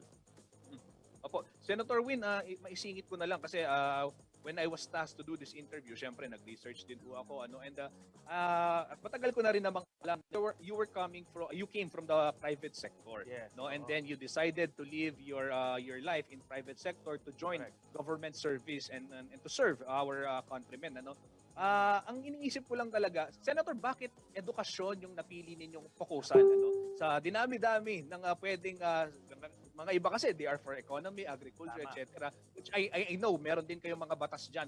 Pero pwede nating sabihin na isa doon sa mga champion ho ninyong kampanya talaga ay yung edukasyon. Gaya nga ho nitong libreng edukasyon, pagbabalik sa face-to-face. Bakit ho? Anong meron sa edukasyon at ganun na lamang ho ang pagbibigay niyo ng importansya dito? Magandang tanong yan, Justin, dahil tama ka. Galing ako sa private sector at in fact, yung aking pinag-aralan nung college ay finance o pananalapi. Kaya yan yung aking, kumbaga, background nung nasa private sector pa ako. Tama ka rin, pagpasok ko sa public service, ako ay naging isang mayor. So mayroon experience rin tayo sa governance o pamamahala. So may malawak na yung karanasan natin pagdating dito sa mga aspetong to. Pero nakita ko, hindi makakaangat ang ating bansa kung hindi natin patitibayin ang sistema ng edukasyon sa ating bansa. Hindi natin maaalis sa kahirapan ng ating mga kababayan kung hindi matibay ang sistema natin sa edukasyon. So napakahalaga ang edukasyon dahil pundasyon yan eh. Matibay ang pundasyon. No? Bayan, maiangat na po natin sa kahirapan. Marami tayong mga kababayan na mabibigyan natin ng disenteng trabaho. Hindi lang dito, kung gusto nilang mag-abroad, pwede rin. No, magagaling ho ang ating mga kababayan. Ang kulang lang yung magandang edukasyon na pwede nilang dalhin at magamit sa gahanap ng trabaho at yung sweldong mauuwi nila ay magagamit nila sa pagtulong sa kanilang pamilya. So iyon ang mahina sa atin. Nakita ko yan nung nag-mayor ako ng Valenzuela, nakita ko mismo na marami pa rin mga bata na nagda-drop out, maraming bata na out of school youth, marami tayong mga kababayan na hindi nagtapos ng high school. At paano tayo bilang isang bansa uusad kung malaking bahagi ng ating populasyon ay hindi nakapagtapos ng high school? Ayan, mga kabalin, narinig po ninyo. Yang si Senator Win, mabanggit ko lang, yung gaya nga nung sinabi niya kanina, nagtapos siya na yung kurso may kinalaman sa pananalapi at sa University of Boston. Hindi biro yung pag-aaral doon. Pero gayon pa man, nakita niya nga itong sinasabi niya sa edukasyon, yung kanyang naispukusan dahil ito ay fundasyon, foundation yan, mga kabalin, mga karehiyon. Senator, opo, maliban ho dyan sa may free tuition na inyong isinulong, no? Ano pa ho ba yung iba pa yung naging programa na may kinalaman ho dito sa pagpapalakas ng sektor ng edukasyon dito sa ating bansa? Justin, sa loob ng 6 na taon, meron tayong 15 batas na naisagawa o isinulong. At isa sa pinakamahalagang batas na isinulong natin ay itong batas sa Alternative Learning System o ALS. Alam natin to, no? Marami sa ating mga kababayan ay dumaan dito. Maraming mga mayor at governor alam mo itong ALS. At para sa akin, mahalaga ito dahil meron tayong 26 million na mga kababayan na hindi nagtapos ng high school. At itong mga kababayan natin, hindi sila makakakuha ng college diploma, hindi sila makakahanap ng disenteng trabaho kung hindi sila nakapagtapos ng high school. Kaya in ALS ay isinabatas natin para madagdagan po ng pondo, dumami pa ho ang kukuha nitong kurso at higit sa lahat, yung suporta ay tuloy-tuloy. Ayan, saktong-sakto yung binabagit ni Senator. Kanina lamang ho, ginagawa natin itong balita naman na yung DepEd gumawa nga ng bureau, no? Natututok dyan sa ALS na yan. Siya, isa sa mga sinulong ho ni Senator Win, yung Alternative Learning System nga, para sa mga out of school, hindi lang youth, hindi lang kabataan, maging yung mga matatanda na nais ho magbalik sa sa paaralan o makakuha ng sapat na kaalaman para maabot yung kanilang mga pangarap. Pero ito, Senator, bahagyang lisanin muna natin yung usapin ng edukasyon, no? Kayo ho ay re-electionist Yes. sa darating na 2022 at gaya nga ho ng nabanggit ninyo, simula 2016 kayo ay naglingkod bilang senador at marami, hindi lang iisa, marami hong nagawang batas para ho doon sa kapakanan ng ating mga mamamayan. Senator, sa tingin nyo, ano pa yung hindi nyo nagagawa at sa tingin niyo nais nyong i-pursue, no? Kung kayo ho ay palarin at piliin muli ng ating mga kabalen, ng ating mga karehiyon sa darating na halalan? Justin, pagpapatuloy natin ang ating advokasya sa edukasyon at ipagpapatuloy natin ipaglaban ang karapatan ng bawat isa sa isang maganda at dekalidad na sistema ng edukasyon. Para sa akin, dapat walang maiwanan. Kung ano man estado mo sa buhay, ano man ang pinanggalingan mo sa buhay, dapat ikaw ay mabibigyan ng dekalidad sa edukasyon dito sa ating minamahal na bansa. At marami akong mga nakalinyang advocacy, pero yung top 3 ay unang-una, pagbabalik sa face-to-face classes. Pangalawa, pagtataas po ng sweldo at benefits ng ating mga teachers. At pangatlo, pagbibigay po ng allowance sa mga ALS learners natin. No? Inuulit ko yung ALS dahil hindi makatarungan na meron tayong 26 million na mga kababayan na hindi nagtapos ng high school. No? Maiiwanan sila. Kaya yung pagbibigay po ng allowance sa mga mag-aaral ng ALS, isang paraan to para mahikayat natin sila mag-aral at tayo bilang bansa ay sabay-sabay po aangat. Senator, samantalahin ko ulit yung pagkakataon na dahil siyempre, kausap kita ngayon at masaya kami na nandito ka. At gusto ko lang kayong tanungin tungkol dito sa isang mainit na issue. Itong Malampaya deal. Itong pagkakatransfer o yung pagkakabili ho ng yung Specs Udena deal sa Malampaya. At kayo ho, naging mainit ho kasi ito lalong-lalo na matapos yung sampahan ng libel ni Energy Secretary Cusi, yung karamihan sa mga kasamahan natin sa media na nagbalita ho ng istorya. Pero kayo ho bilang isang mambabatas, Senator, ano ho yung masasabi ninyo dito sa deal na ito at paano ho ito ika nga dapat pakiharapan, pakitunguhan ng ating pamahalaan upang matiyak naman na ika nga nasa batas, na ayon sa batas at walang masasakripisyo pagdating ho dun sa serbisyo dahil kuryente ang usapan dito. Justin, magandang tanong yan, no? At isusuot ko muna yung isang hat ko na bilang chairman po ng Energy Committee. Yung pagkasampa ng libel cases sa mga mamamahayag ay hindi magkakaroon ng epekto sa aming pag-iimbestiga at patuloy naming hihingin sa Department of Energy yung pananagutan ng mga kawani nila. Yung pagsasampa ng kaso, hindi mawawala, no, yung nangangamoy na korupsyon, hindi rin mawawala yung mga nangangamoy na pang-aabuso ng kanilang kapangyarihan. Ang importante ay patuloy pa rin namin imbestigahan itong issue para panugutin, no, yung mga taong gumawa nitong kabalbalan. Sa aking pag-aanalisa at tinignan ko lahat ng dokumento, ang tawag ko nga dito sa transaksyon, lutong Macau. No, dahil ang gobyerno, linuto nila itong transaksyon para paboran yung isang korporasyon na hindi tama yon. Dahil tandaan natin, Justin, yung natural gas at langis dito sa teritoryo natin, pag may-ari ito natin, ikaw at ako at taong bayan. Hindi ito pang may-ari po ng Department of Energy. Hindi rin si Pangulong Duterte ang may-ari nito, tayo mismo. Ang trabaho po ng Department of Energy na protektahan ang interest natin at siguraduhin na yung mga korporasyon na papasok at kukuha ng langis yan ay mga lehitimo at may kakayahan. Hindi sino-sino lang o hindi mga kaibigan lang ho nila. So patuloy ang aming pag-imbestiga at makaasa po ang taong bayan na pananagutin ho natin yung mga nagkasala ho. Okay, napakaganda ho. Maraming salamat Senator Win, bilang panghuli na lamang ho, I won't take much of your time. Siguro ho, mensahe ninyo sa ating mga kabalen, mga karehiyon na nanonood, and alam ho namin, hindi ito yung huling pagkakataon na magiging bisita kayo dito sa aming mga programa. Maraming salamat dito sa ating interview. Kahit na hindi tayo magkasama physically sa isang kwarto, but ako natutuwa nagkaroon tayo ng oportunidad na mapag-usapan yung mga mainit na issues dito sa ating bansa at marinig, no, ng taong bayan yung ating saloobin at nasa isip. So, gandang hapon. Maraming salamat, no, dito sa ating interview. Narinig ho natin ang ating panayam kay Senator Win Gatchalian para sa ating kilalanin ang kandidato segment. Mga karehiyon, mga kabalen, lampas alas 4 na ho at ako'y magpapaalam na.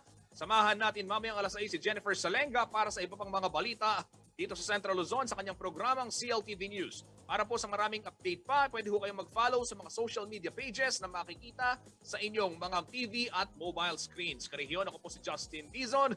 Ito ang CLTV Balitaan. Maraming salamat po.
Kayo, mga karehiyon, sa mga higante ng Siyudad San Fernando, sa kabila ng lahat ng pinagdaanan natin sa nakalipas na taon, may makatalang patuloy na naghahatid sa atin ng tuwa at pag-asa.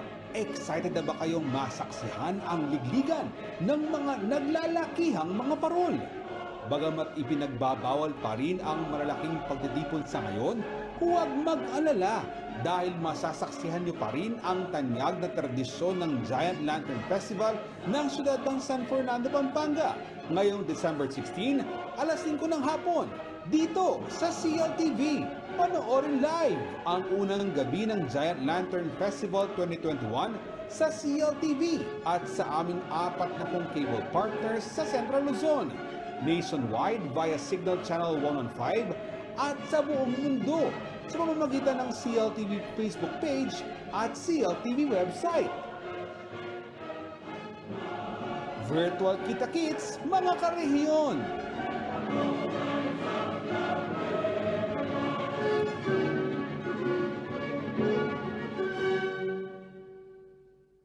Mga Nueva Ecijano, ang programang Kalinga ni Ria Vergara at ang paborito nyong si Jay sa Double J. Nasa CLTV na ang tinig ng ikatlong distrito ng Nueva Ecija, Ria Vergara at ang ama ng pagbabago at progreso sa lungsod ng Cabanatuan, Jay Vergara, ang mag-uulat tungkol sa mga napapanahong kaganapan at mga proyektong nakalaan para sa taong bayan. Sabado, alas 7 ng gabi, subaybayan si Ria Vergara at Jay Vergara dito lang sa CLTV. Malapit na! Handa na ba kayo, mga karehiyon, sa mga higante ng Siyudad San Fernando? Sa kabila ng lahat ng pinagdaanan natin sa nakalipas na taon, may makatalang patuloy na naghahatid sa atin ng tuwa at pag-asa. Excited na ba kayong masaksihan ang ligligan ng mga naglalakihang mga parol? Bagamat ipinagbabawal pa rin ang malalaking pagdidipon sa ngayon, huwag mag-alala dahil masasaksihan niyo pa rin ang tanyag na tradisyon ng Giant Lantern Festival ng siyudad ng San Fernando, Pampanga ngayong December 16, alas 5 ng hapon dito sa CLTV. Panoorin live ang unang gabi ng Giant Lantern Festival 2021 sa CLTV at sa aming 40 cable partners sa Central Luzon, nationwide via Signal Channel 115 at sa buong mundo sa pamamagitan ng CLTV Facebook page at CLTV website. Virtual kita-kits, mga karehiyon!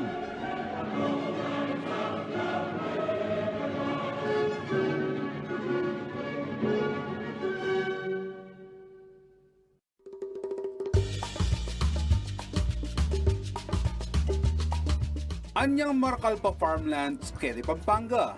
May giyang libangan da ring anak a Kapampangan o maski na ring mga tuwa na mandakap lang insekto kaya rininguran. Kaybat, luto de ang pongkanan. Kanita, sobrala karakalketi.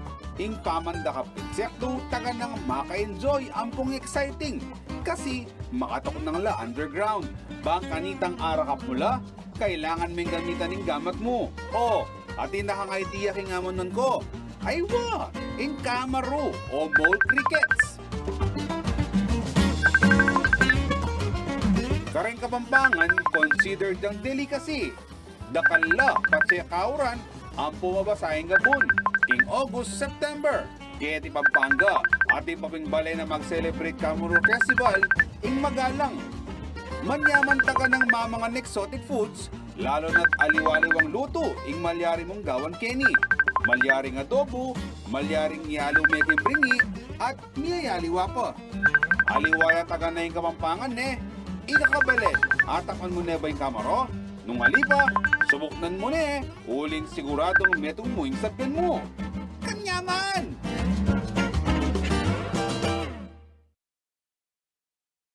Mga kids and parents, excited na ba kayo sa inyong teleskwela dito sa CLTV? Pero, nakararanas ba kayo ng problema sa signal? Solusyonan natin yan para sa mas malinaw na signal at hassle-free na televised classes.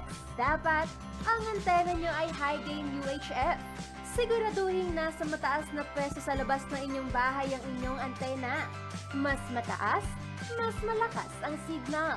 Dapat, at least 20 feet ang taas nito above ground o mula sa lupa. Iharap ang inyong antena sa transmitting antena ng CLTV sa Clark Freeport Zone. Siguraduhin walang obstruction o nakaharang na malaking bagay sa pagitan ng inyong antena at sa direksyon ng Clark. Sa gamit na TV set, iscan ang analog signals. Pumunta lang sa settings ng inyong TV. Piliin ang option na channel. Mula doon, piliin ang scan, tapos analog. Sa pamamagitan nito, masascan ng inyong TV set ang CLTV sa channel 36 at matatanggap ang signal nito. Sa ngayon, hindi pa mapapanood ang CLTV sa mga digital TV box o sa mga TV set na walang analog signal tuner. Pero, mapapanood ninyo ang inyong teleskwela classes dito sa inyong istasyon sa pamamagitan ng siyam na cable partners natin dito sa probinsya.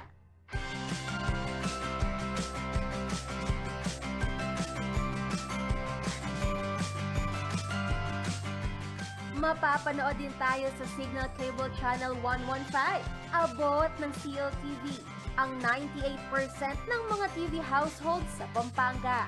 Mapapanood nyo rin ang inyong mga klase via CLTV official Facebook page.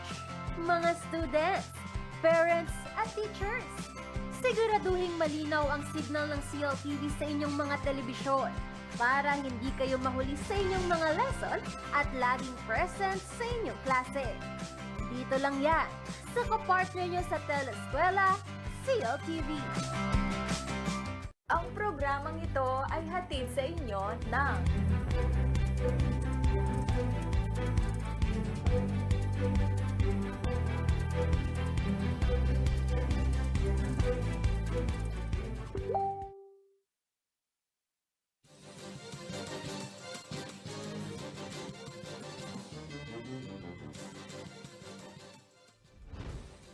Narito na ang mga malalaking balitang Central Luzon ngayong araw. Bagong terminal ng CRK, inaasahang magbubukas sa second quarter ng 2022. 11 bayan, isang syudad sa Central Luzon, nagdeklara ng total firecracker ban bilang pag-iingat sa darating na Pasko at Bagong Taon. Party drugs na nagkakahalaga ng 8.5 million pesos nasabat ng Bureau of Customs sa Clark. At karagdagang 7 paaralan sa San Marcelino at Botolan, balik face-to-face classes na rin.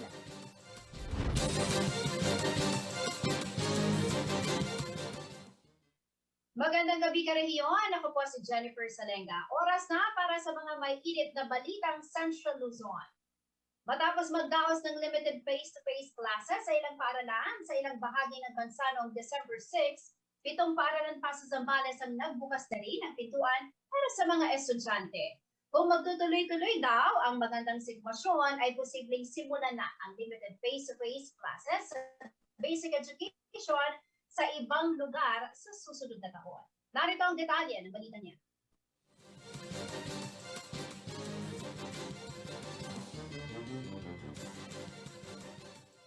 Pitong paaralan ang nadagdag sa mga pilot implementer ng limited face-to-face classes sa Zambales. Kabilang sa mga ito ang Villar Integrated School, Cabatuan Integrated School, Poon Bato Integrated School, Dalanawan Elementary School, Pili Elementary School, Buhawen Elementary School at Buhawen National High School na matatagpuan sa mga bayan ng Botolan at San Marcelino. Ayon sa DepEd Zambales, masigla't masayang naging pagbabalik paaralan ng mga mag-aaral na nagsimula nitong December 6. Pagtitiyak ng mga pamunuan sa mga nasabing paaralan na nasusunod ang mga health protocols para sa kaligtasan ng lahat.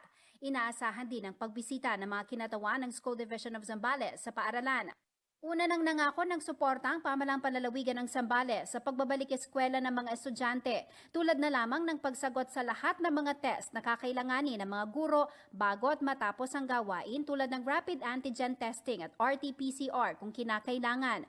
Siniguro rin ng pamalang palalawigan ang maiging koordinasyon nito sa mga munisipyo kung saan nagsasagawa ng face-to-face classes, nang sa gayon ay madali ang pagbibigay tulong sa lahat ng pangangailangan ng mga guro, mag-aaral at ng buong paaralan. Samantala ayon sa DepEd, kung patuloy na bubuti ang sitwasyon, tinitignan ng kagawaran ang posibilidad na pag-expand pa sa implementasyon ng limited face-to-face classes sa basic education sa susunod na taon. Inaasahan naman ng ahensya na matatanggap ang report sa kinalabasan ng implementasyon ng limited face-to-face classes mula sa mga participating schools sa bansa. Sa laging handa briefing kamakailan, inihayag ni DepEd Undersecretary Nepomuceno Malaluan na sa nagdaang unang 2 linggo ng implementasyon ng pagbabalik eskwela, walang COVID-19 positive na naitala sa lahat ng mga nakibahaging paaralan. Jennifer Salenga, CLTV News. Sumentro sa panunumbalik sigla ng turismo ang pagdiriwang ng ika-30 anibersaryo ng Hotels and Restaurant Association in Pampanga o HARP nitong Miyerkules, December 8. Ayon po sa samahan, patuloy nang bumabago ng kanilang industriya dahil na rin sa gumagandang COVID-19 situation sa lalawigan. Ang detalye ng balitang yan sa report ni Rainiel Pawit.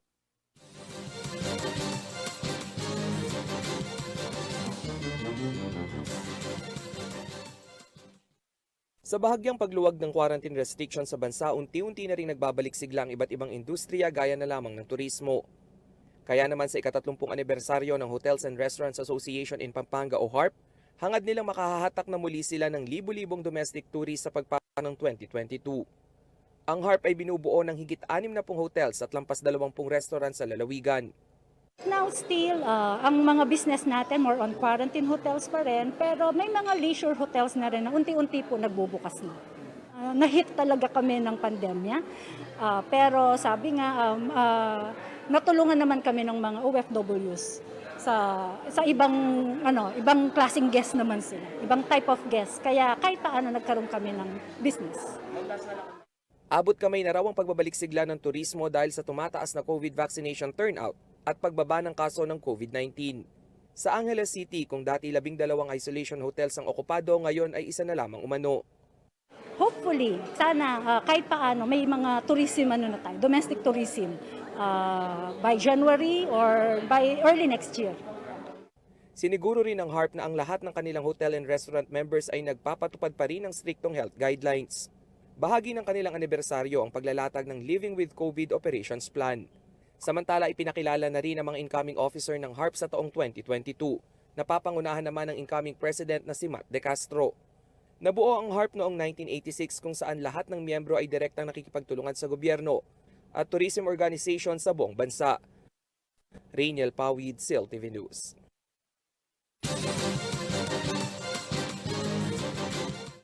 Sa pagtataya ng mga human rights defenders sa Central Luzon, kulang pa rin ang kamalayan ng taong bayan sa kanilang mga karapatan. Nagkaroon pa umano ng setback sa Administrasyong Duterte kaya nawala ng saysay ang ilan sa mga naitatag na pamamaraan para itaas ang level of awareness ng mga tao para sa proteksyon ng kanilang mga karapatan.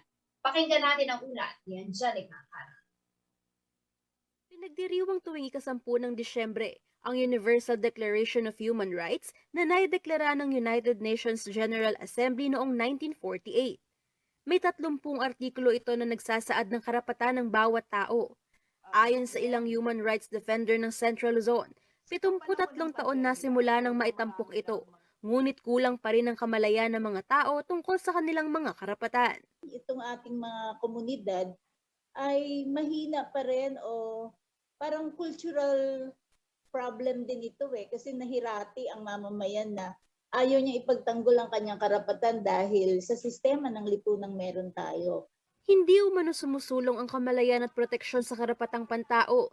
Gawa na rin ng mismong gobyerno na tila mas gusto pang bulag ang taong bayan sa kanilang karapatan. Halimbawa na lang, di ba yung kanilang karapatan para magsalita, magreklamo, tila natatakot kasi sila ay patuloy na sinusopil ditong mga local government officials mula mula kapitan ng barangay hanggang siguro sa provincial government.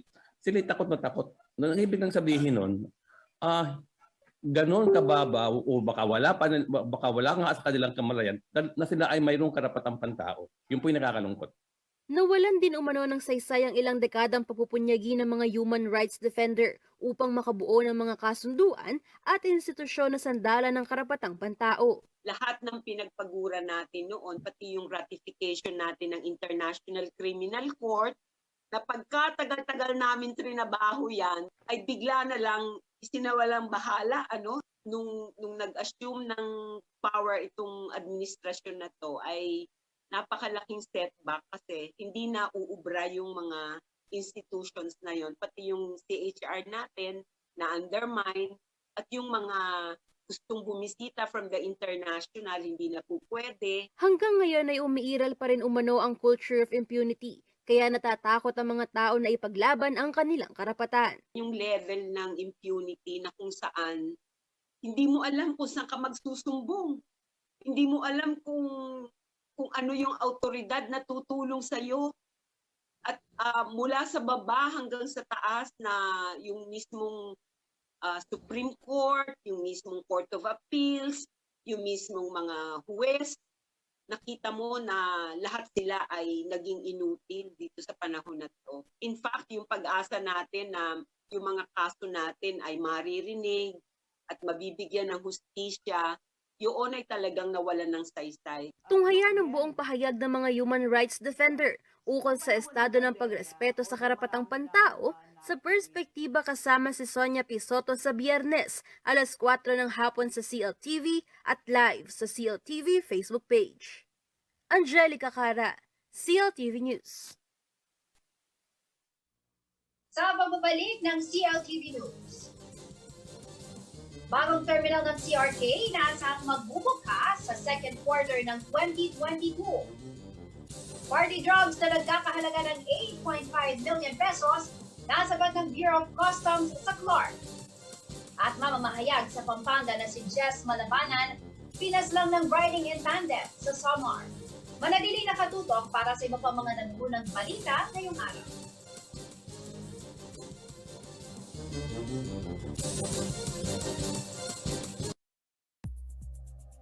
This program was brought to you by Shore 360.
all-new Ford Territory is stunning from every direction in every moment.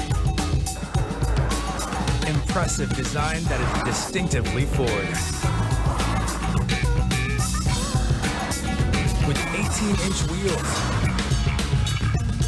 spacious interior, and a panoramic moonroof. The all-new Ford Territory. Own the moment.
para sa most development-oriented talk or discussion program, ang pinili ni na Scott Ista ay ang So to Speak COVID-19.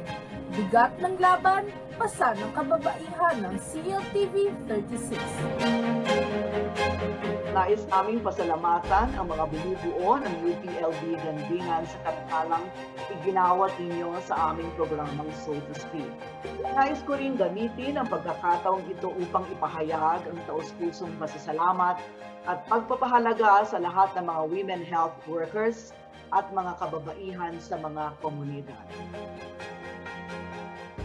Mula sa pangangalaga sa kanilang mga pamilya hanggang sa pangunguna sa iba't ibang larangan, hindi matatawaran ang serbisyo at sakripisyo ng mga kababaihan sa pagsugpo sa pandemyang ito at pagharap sa mga hamon ng maling pamamahala. Madalas, hindi lang oras, galing at kaalaman ang kanilang iniaalay, kundi maging ang kanilang sariling buhay. Kayo ang aming inspirasyon upang patuloy na tumugon sa mga hamon ng panahon. Makakaasa kayo ng CLTV 36 ay patuloy na magiging tulay upang maiparinig ang saloobin ng taong bayan, lalo na yung mga walang boses sa ating lipunan. Maraming salamat sa gandingan at sa mga tagapagtangkilik ng aming istasyon. Dakal na salamat.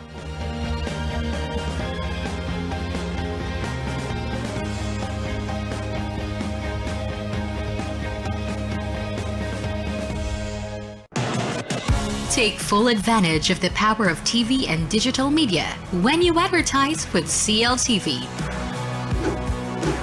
Through CLTV, you can now have your very own TV commercial for your business at a reasonable cost. And not only is your business authenticated by a reliable and trusted TV station, you can also reach our captive audience through CLTV's various digital media platforms at the same time. Contact us to avail of these exciting advertising opportunities.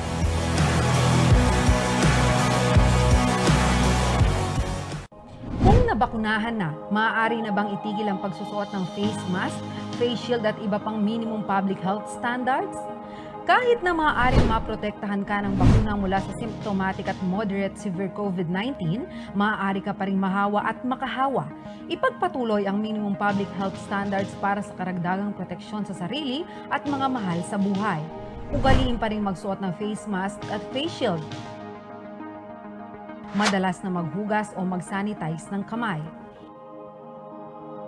Iwasan ang matataong lugar at laging dumistansya ng 1 metrong layo sa isa't isa. Siguruhing may magandang daloy ng hangin sa bahay o lugar ng trabaho. Patuloy na sundin ang minimum public health standards kahit na bakuna na. Ang paalalang ito ay hatid sa inyo ng CLTV.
Para malabanan ang COVID-19, ang kailangan natin ay tama at totoong impormasyon, hindi fake news. Huwag ka agad maniniwala sa nababasa at naririnig. Ang pagkalat ng mga maling paniniwala tungkol sa COVID-19 ay nagdudulot ng panik, takot at maling desisyon. Laging i-double check kung saan nanggaling ang nabasa o narinig. Maging mapanuri at i-share lamang ang tamang impormasyon. Sa wastong pag-iingat, ang virus hindi kakalat. COVID-19, kayang-kaya nating tapusin.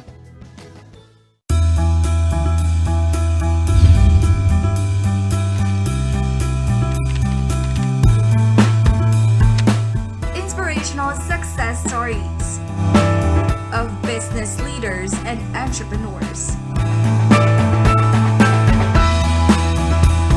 Live and love local as we discover and promote local businesses in the region. Out with business as usual, in with business unusual. Join me, Colette Hanson-Hizon, every Wednesday, 7 p.m. only here on CLTV.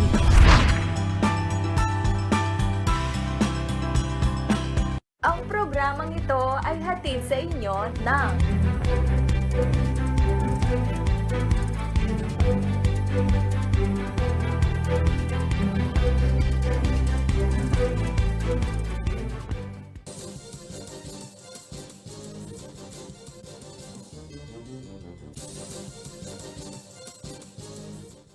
Nagbabalik ang CLTV News. At sa iba pa mga nauunang balita, inaasahan po sa ikalawang quarter ng susunod na taon ay magiging operational na ang bagong tayong Clark International Airport New Terminal. Ang bagong tayong paliparan ay mayroong contactless check-in system at OFW Lounge. Ang iba pang world-class feature ng bagong Clark Airport ihatid sa atin live ni Rainiel Pawid. Rainiel, ano ba ang latest dyan sa bagong terminal ng CRK? Yes, kasamang Jen, no, ngayong araw nga ay nagbigay ng media tour itong lipad ang may hawak ng operations and management nitong New Clark Terminal Building, New Clark Airport Terminal Building. At yun nga, gaya ng nasabi natin, no, may sarili na itong contactless na check-in system. At dagdag pa dyan yung OFW Lounge para doon sa ating mga kababayan na ine-expect nila na uuwi nga sa susunod na taon pag nagbukas na itong border. Mm-hmm. Maliban doon, Rainiel, base sa inyong obserbasyon, ano pa ba yung mga facilities na talagang kung ikukumpara natin doon sa ating existing na terminal, talagang may pagmamalaki kasi sinasabi natin world-class, no, yung paliparan na yan.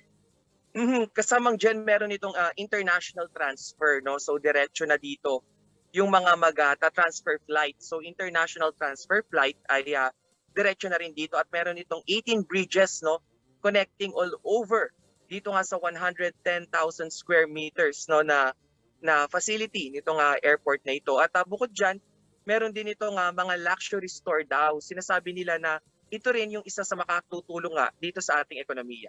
Kasamang diyan. Kailan ang specific target date, no? Nagbigay na ba sila ng eksaktong date kung kailan ito magsisimulang mag-operate?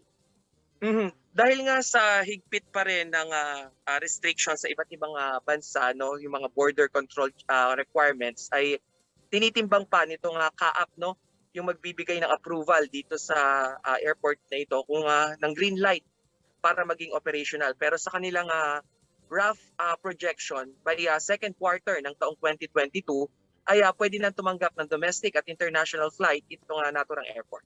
Pero as of now, Rainiel, meron pa ba silang kinukumpleto dyan sa paliparan na yan? Or base sa nakita ninyo, talagang ready na? Kasi if I may remember it right, ngayong taon talaga ang target na pagbubukas supposed to be. Correct me if I'm wrong, no? Ditong paliparan na ito. But because of the situation, no, dahil nga nagka-pandemya at nabawasan naman yung biyahe kahit nga yung nasa Clark airport natin ngayon, nabawasan din yung kanilang biyahe. Pero meron pa ba silang ongoing na ginagawa sa bagong terminal na yan? Sa kabuuan, kasamang Jen, minor furnishing na lang doon sa ilang mga dingding, no, or mga flooring, no, pero all in all 95% na kumpleto yung construction ng mismong building at ilang mga equipment nga. At yung ilang mga design ay nakalagay na rin dito sa naturang paliparan. Yung iba ay imported pa, no, gaya na lamang ng mga lahar-inspired na flooring na or yung mga tiles. Pero yung mga locally sourced na furniture, most specifically dito sa Pampanga, ay all set na doon sa paliparan. Alright. Para namang sa kalaman ng ating mga manonood, oras na maging operational ang bagong terminal na yan, Ilan ba, Raniel, ang kapasidad ng airport na yan? At initially, ilan yung target nila na biyahe per day kung meron na silang mga ganong datos na ipresenta sa media? Ang ipinipresenta lamang nilang datos sa atin is 8 million kada taon yung target na maging passenger dito. At yung unang-una nga nilang kinukuha ay ito nga bahagi ng Luzon. No? So lahat ng nasa Luzon ay dito na nga ang traffic, no? So para ma-less na rin dito sa Manila. Jen. All right. Ito naman, because this is a new airport, of course, yan ay ibig sabihin, oportunidad din, Raniel, sa trabaho para sa ating mga kababayan. Nabanggit ba nila kung may opening ba sila, no? Para makumpleto yung staff para pagdating ng 2022 ready nang mag-operate? May mga nabanggit pa silang gano'n para sa ating mga manonood, baka interesado din silang mag-apply kung meron mang job opening para sa bagong terminal ng Clark.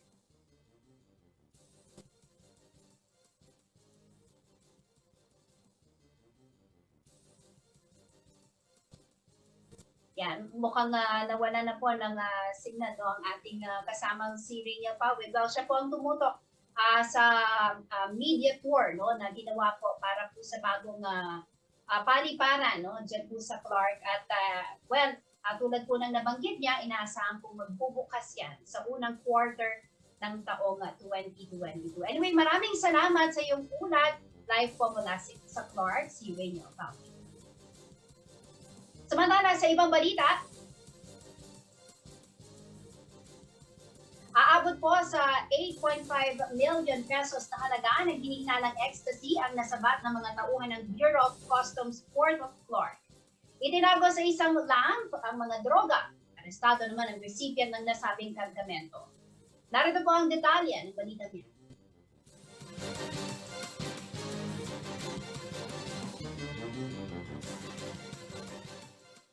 Nasa 8.5 milyong pisong halaga ng party drugs na ecstasy ang nasabat ng Bureau of Customs Port of Clark sa pakikipagtulungan sa Philippine Drug Enforcement Agency o PDEA. Idineklara bilang lamp ang mga kontrabando na nagmula umano sa Brussels, Belgium. Sa pagdaan ng naturang bagahe sa x-ray scanning, dito napansin ng mga otoridad ang posibleng presensya ng illegal na droga sa loob ng corrugated box.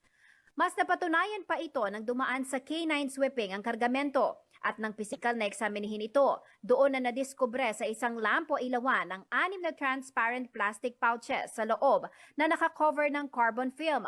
Laman nito ang 4,976 na pirasong pink at gray colored tablets ng suspected ecstasy. Tinurn over sa PDEA ang samples para sa chemical laboratory analysis at doon na nakumpirma na nagtataglay ito ng methylene dioxymethamphetamine o ecstasy. Itinuturing itong dangerous drug o mapanganib na gamot sa ilalim ng RA 9165. Kaagad na nag-issue si District Collector Alexandra Lumontad ng warrant of seizure at detention laban sa kargamento dahil sa paglabag sa RA 10863 o ang Customs Modernization Tariff Act in relation to RA 9165 o Comprehensive Dangerous Drugs Act of 2002. Nitong December 7, isang controlled delivery operation ay kinasa ng mga otoridad sa address ng consignee sa Las Piñas City na nagresulta naman sa pagkaaresto ng claimant. Itinurn over ang mga illegal na droga sa PDEA para sa proper disposition at ang claimant naman ay isa sa ilalim sa inquest proceedings. Base sa record, ito na ang ikapitong major drug apprehension sa Port of Clark ngayong 2021.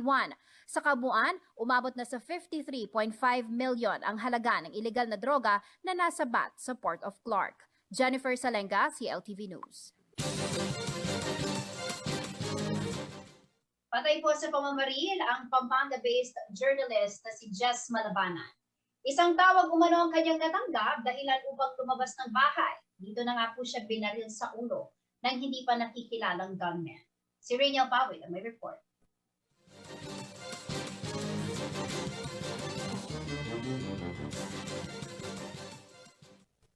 Bandang alas 6:30 ng gabi nitong December 8 habang nanonood ng telebisyon sa kanilang bahay sa Barangay San Joaquin, Tinambacan District, Calbayog City, Samar. Isang tawag umanong natanggap ng Pampanga veteran journalist na si Jess Malabanan. Ayon sa mensahe ng kanyang asawa na si Mila, ito ang dahilan kung bakit lumabas ng bahay ang kanyang mister. Ilang segundo lang ang lumipas, isang putok ng baril ang kanyang narinig. Doon na nga binaril sa ulo ang veteranong journalist na si Malabanan. Dinala pa sa pinakamalapit na pagamutan ang 58-year-old na mamamahayag subalit idineklara na itong dead on arrival. Bumuhos naman ang pakikiramay at panawagan ng hustisya sa pagkamatay ni Malabanan. Ayon sa Presidential Task Force on Media Security, walang kapatawaran ng ginawang pamamaslang kay Malabanan, lalo na't may kinaharap ang krisis ang bansa. Mariin din kinondena ng Pampanga Press Club ang pangyayari at kinalampag ang PNP gayon din ng iba pang otoridad para sa mabilisang investigasyon sa naturang pagpatay. Panawagan din para sa agarang hustisya ang sigaw ng National Union of Journalists in the Philippines. Si Malabanan ay kasalukuyang news correspondent ng pahayagang Manila Standard. Naging bahagi rin siya ng Reuters kung saan tinutukan niya ang mga storyang may kinalaman sa war on drugs na kalaunay binigyang parangal ng Pulitzer noong 2018. Rainiel Pawid, CLTV News. Sa pagbabalik ng CLTV News, kilalanin ang kandidatong si Senator Win Gatchalian. Vaccination team ng Angeles City tatanggap ng cash incentive. Manatiling nakatutok at magbabalik ang CLTV News.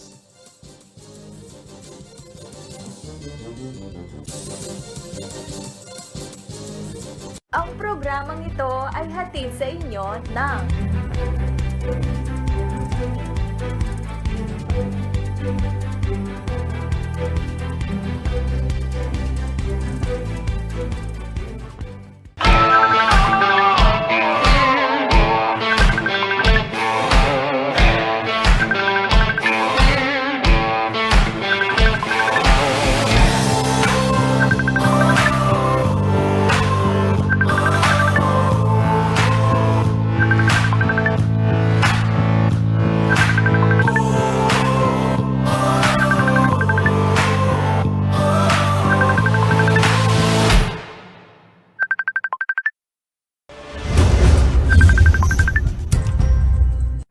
Ang wasto at regular na paghuhugas ng kamay ay ang pinakamabisang paraan para makaiwas sa COVID-19.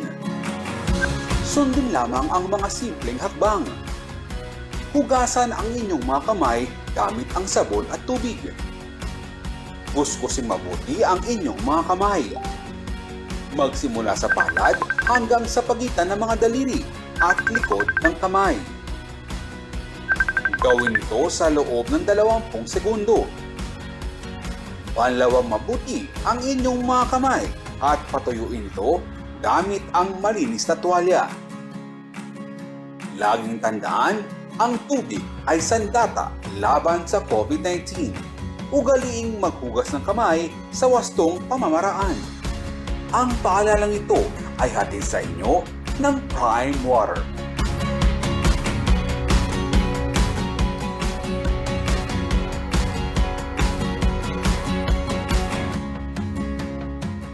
Our superheroes don't wear capes. Some of them wear headsets. Some of them wear scrubs. Some of them wear hoodies. Some work in offices and some at home.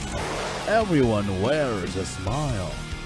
If you are conscientious, focused, and willing to give an opportunity a go, we want you. Join the superheroes of Shore 360. Apply at jobs360.com.ph.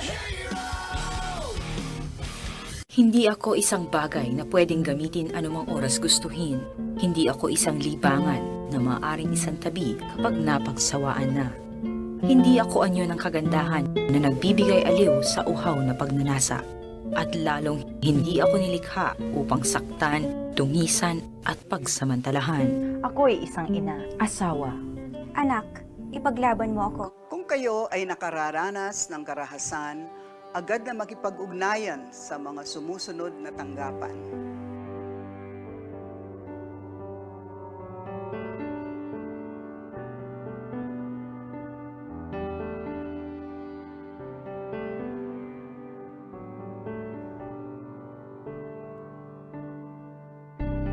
Ang November 25 hanggang December 12 ay itinakdang bilang 18 araw na pakikibaka laban sa gender-based violence sa ating bansa sa bisa ng RA 9262 upang lahat ng ahensya ng pamahalaan ay kumilos laban sa karahasan sa kababaihan. Ako po ay si Lourdes Malig Javier, Head ng Women's Committee ng City of San Fernando Water District at Prime Water. Kasama ninyo kami, ang Board of Directors, Officers at Women's Committee ng City of San Fernando Water District and Prime Water sa inyong laban sa violence against women and children.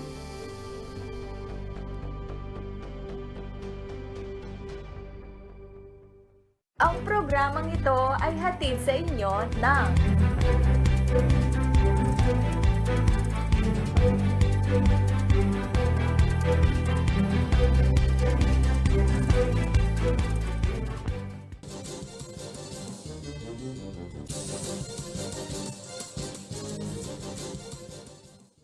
Nagbabalik ang CLTV News. Para po sa ating kilalanin ang kandidato segment, nakapanayam ng ating kasamang si Justin Dizon, si re-electionist Senator Win Gatchalian. Panoorin po natin ang kanilang talakayan.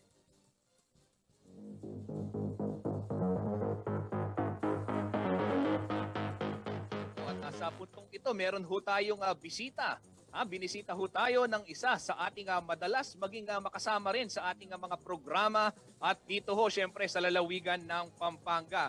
Ito ho mga kabalen, mga karehiyon, mga tagapanood ng CLTV Balitaan, nais ko ipakilala sa inyo itong ating panauhin ngayong araw. Isa ho doon sa mga maituturing nating on the go na senator ay panay ho ang laman. Panay ho siyang laman ng mga balita dahil na rin doon sa kanyang mga proyekto, programa at maging yung kanyang mga komento kaugnay ho ng iba't ibang pangyayari. Ika nga laging ramdam ho ng taong bayan itong ating bisita ngayon.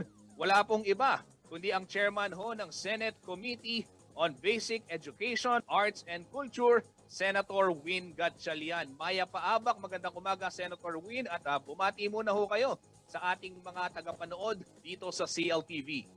Good morning, Justin. Good morning sa ating mga tagapakinig at of course mga viewers natin dahil ngayon pwede nang i-live stream itong ating interview. So good morning to everyone. Mga kabalen, para ho sa kaalaman ng lahat, si Senator Win ay nandito ho, bisita natin sa CLTV. Nandyan lang siya sa kabilang Studio B dahil alam nyo naman ho, gusto nating mapanatili din yung ating kaligtasan. May mga protocol tayo pero at least para yung kwentuhan ho namin mask off. Mas makita nyo ho yung parehong gandang lalaki namin. At siguro naman walang tututol sa inyo. Tinatawag natin so near yet so far. Yes, tamang-tama, Senator. Opo. Senator, matanong lang ho natin, ano ho yung naging lakad ninyo dito sa ating lalawigang Pampanga at kayo ho ay muling nabisita dito? Justin, nandito tayo para maghatid ng medical items at donation sa Jose Lingad Memorial Hospital. Magbibigay ho tayo ng mga PPEs, mask at iba pang mga gamit. Ito ay kabahagi ng aming kabahagi ito ng aktibidad namin na tulungan yung ating mga hospitals, patuloy suportahan yung mga hospitals at higit sa lahat ipakita yung ating pagmamahal at appreciation sa kanila. Ako, napakaganda, matutuwa yung ating mga kabaleng frontliners sa mga puntong ito. Pero Senator, gusto ko samantalahin yung pagkakataon bilang kayo na rin ay bumisita dito sa amin na tanungin ko kayo tungkol sa iba't ibang bagay ho na diretsyong may kinalaman din sa mga kabaleng po natin dito sa Central Luzon, hindi lamang sa Pampanga. Alam nyo, dahil hindi naman lingid sa kalaman ng ating mga manonood, mga kabalen, isa ho sa mga pinagdausan itong tinatawag na pilot face-to-face classes ay yung Mother of Good Counsel Seminary. Diyan ho sa may Ciudad San Fernando at syempre si Senator Win bilang chairman nga ng Committee on Basic Education. Senator, ano ho yung assessment ninyo sa ginawang panunumbalik ditong face-to-face classes dahil isa ho dyan dito ginawa sa Pampanga at meron din sa Zambales? Justin, itong huling Lunes ay inumpisahan na yung pagbubukas ng pilot face-to-face classes sa mga urbanized centers or cities. Kasama dito, yan, nasabi mo nga, dito sa San Fernando, kasama na rin kami sa Valenzuela, at inumpisahan na yung pagbubukas sa mga paaralan dito sa mga highly urbanized cities. At maayos naman sa aking obserbasyon, sa akin mga nakausap ng mga guro at principals, maayos yung pagbubukas natin ng pilot face-to-face classes. At ang dahilan nito ay dahil po sa mga guro at punong guro natin na nagsakripisyo kahit na challenging, malaking hamon itong kinakaharap nila. Opo. Senator, ito hong ika nga pagbabalik ng face-to-face classes, matagal na kasing inaabangan yan ng ating mga kababayan. Dito ho sa atin sa rehiyon, sa Pampanga at maging sa ibang lalawigan, may mga nakakausap po tayo na sinasabi na mas maganda naman mag face-to-face dahil hindi namin mapag-aralan yung ibang bagay sa loob ng pamamahay natin. Mas maganda kung sa classroom. Bilang isang mambabatas ho at ika nga nakatutok talaga, primaryang tutok dito sa usapin ng edukasyon ho pagdating sa Senado, ano ho yung nakikita nyo pang mga paraan para mas maparami at mapabilis ho natin yung gagawing panunumbalik sa mga paaralan na siyang pinakahihintay naman ng mga mag-aaral at kahit yung mga magulang? Justin, importante ang kumpiyansa ng mga magulang. Importante na komportable sila, may confidence sila na ilabas yung kanilang mga anak at dalhin sa mga eskwelahan. At nakikita ko isang paraan para tumaas ang kanilang kumpiyansa ay magkaroon ng regular testing ang ating mga guro. Ito yung PCR testing or antigen testing. Ang ating mga guro, tinatawag ko yan, tawag ko sa kanila ay education frontliners. At dahil madalas po sila nasa labas ng kanilang tahanan, dapat siguraduhin natin na ligtas sila at protektado rin yung kanilang mga pamilya at mga tinuturuan. So, regular testing isang nakikita kong paraan na para maprotektuhan natin ang ating mga guro at tumaas ang kumpiyansa ng ating mga magulang. Senator, if I may just add a follow-up question. If ever magpagawa ng regular testing, ito ho ay at the expense of the school, of the government? Expense yan ng government. Dapat saluhin yan ng ating pamahalaan dahil kasama yan ngayon. Yan yung tinatawag natin new normal. Kasama na yan sa tinatawag natin new normal. At kailangan pamahalaan ang sumagot dyan para pamahalaan din ang makikinabang dahil kasama yan sa kanilang, sa pagtuturo.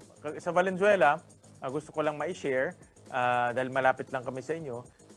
Meron ho kaming every 2 weeks na PCR test, dahil ang Valenzuela may sariling PCR laboratory. So, tinetest namin ang aming mga guro or itetest namin yung aming mga guro every 2 weeks. Lalo na ngayon, nag-umpisa na yung tinatawag natin limited face-to-face classes. Naku, napakagandang balita kung magkatotoo nga at mangyari ito. Isa yan dun sa mga actually, Senator, napupulsuhan din namin na hiling nitong mga guro. At of course, hindi gastos nila. Dahil ika nga, isa na sila dun sa mga nagsakripisyo. Gaya nga ho ng nabanggit niyo, frontliners, education frontliners. So maganda talaga na magkaroon ng ganyan. Senator, mapag-usapan naman natin yung isa pang aspeto ng ika nga pandemic response natin ng pamahalaan. Ito hong bakuna. Nakamakailan lamang ay nagkaroon tayo ng National Vaccination Day. Ano ho yung masasabi ninyo sa mga magulang na may pangamba pa rin hanggang ngayon? Kasi kaya nga nang nabanggit nyo, they need assurance, they need confidence pagdating ho dyan sa may pagbabalik sa klase.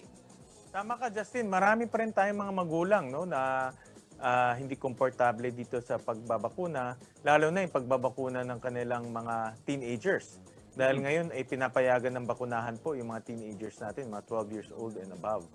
So, marami pa rin tayong magulang na wait and see. Ang aking panawagan, safe itong bakunang ito. At makikita natin sa almost 3 million na mga teenagers na nabakunahan, wala tayong narinig na hindi maganda, walang reports na hindi maayos. At hindi lang naman bansa natin ang nagbabakuna ngayon ng teenagers, kundi buong mundo ay binabakunahan na yung mga teenagers. So, ang aking panawagan sa ating mga parents bakunahan na nila yung kanilang mga teenagers. Ito ay isang paraan para maging ligtas, hindi lang yung mga teenagers nila, kundi pati pamilya nila dahil pinapayagan na nga pumasok ang mga bata sa eskwelahan. Opo, ayan, mga kabalen, mga kariyon, susugan lang natin yung binabanggit ni Senator Win. Kahit ho yung mga eksperto, WHO na yung nagsasabi, tanging pagbabakuna lamang ang ating solusyon at pananggalang upang maiwasan itong malalang epekto ng COVID-19 sa ating pangangatawan.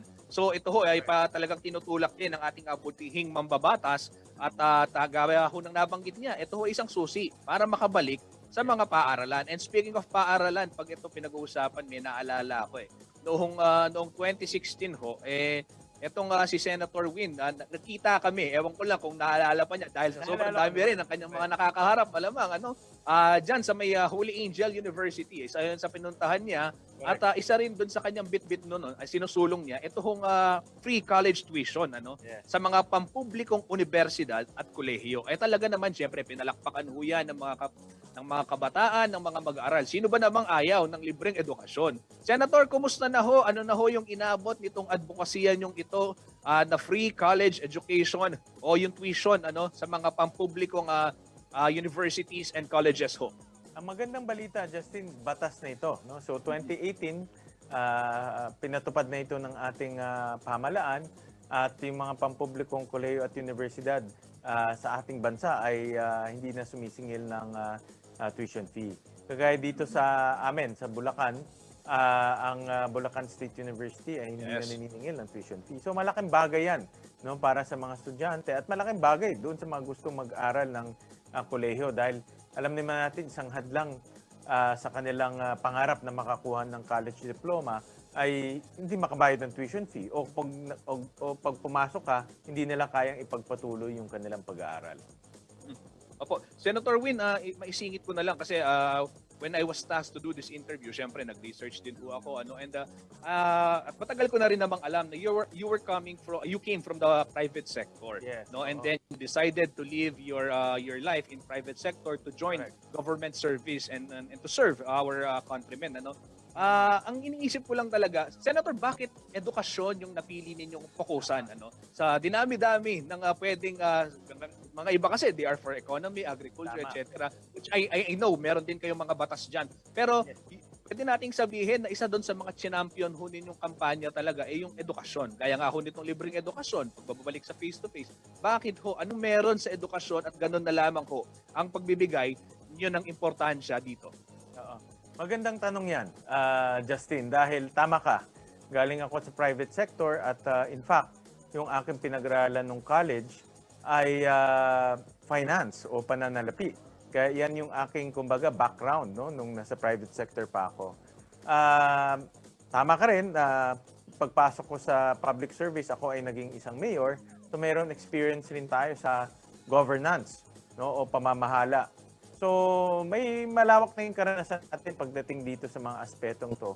Pero nakita ko, hindi makakaangat ang ating bansa kung hindi natin patitibayin ang sistema ng edukasyon sa ating bansa. Hindi natin maaalis sa kahirapan ng ating mga kababayan kung hindi matibay ang sistema natin sa edukasyon. So, napakahalaga ang edukasyon dahil pundasyon yan eh. Kung matibay ang pundasyon, marami tayong mga kababayan na maiangat na ho natin sa kahirapan. Marami tayong mga kababayan na mabibigyan natin ng disenteng trabaho. Hindi lang dito, kung gusto nilang mag-abroad, pwede rin. Magagaling ho ang ating mga kababayan. Ang kulang lang yung magandang edukasyon na pwede nilang dalhin at para magamit nila sa paghahanap ng trabaho at yung sweldong mauuwi nila ay magagamit nila sa pagtulong sa kanilang pamilya. So iyon ang mahina sa atin. Nakita ko yan nung nag-mayor ako ng Valenzuela, nakita ko mismo na marami pa rin mga bata na nagda-drop out, maraming bata na out of school youth.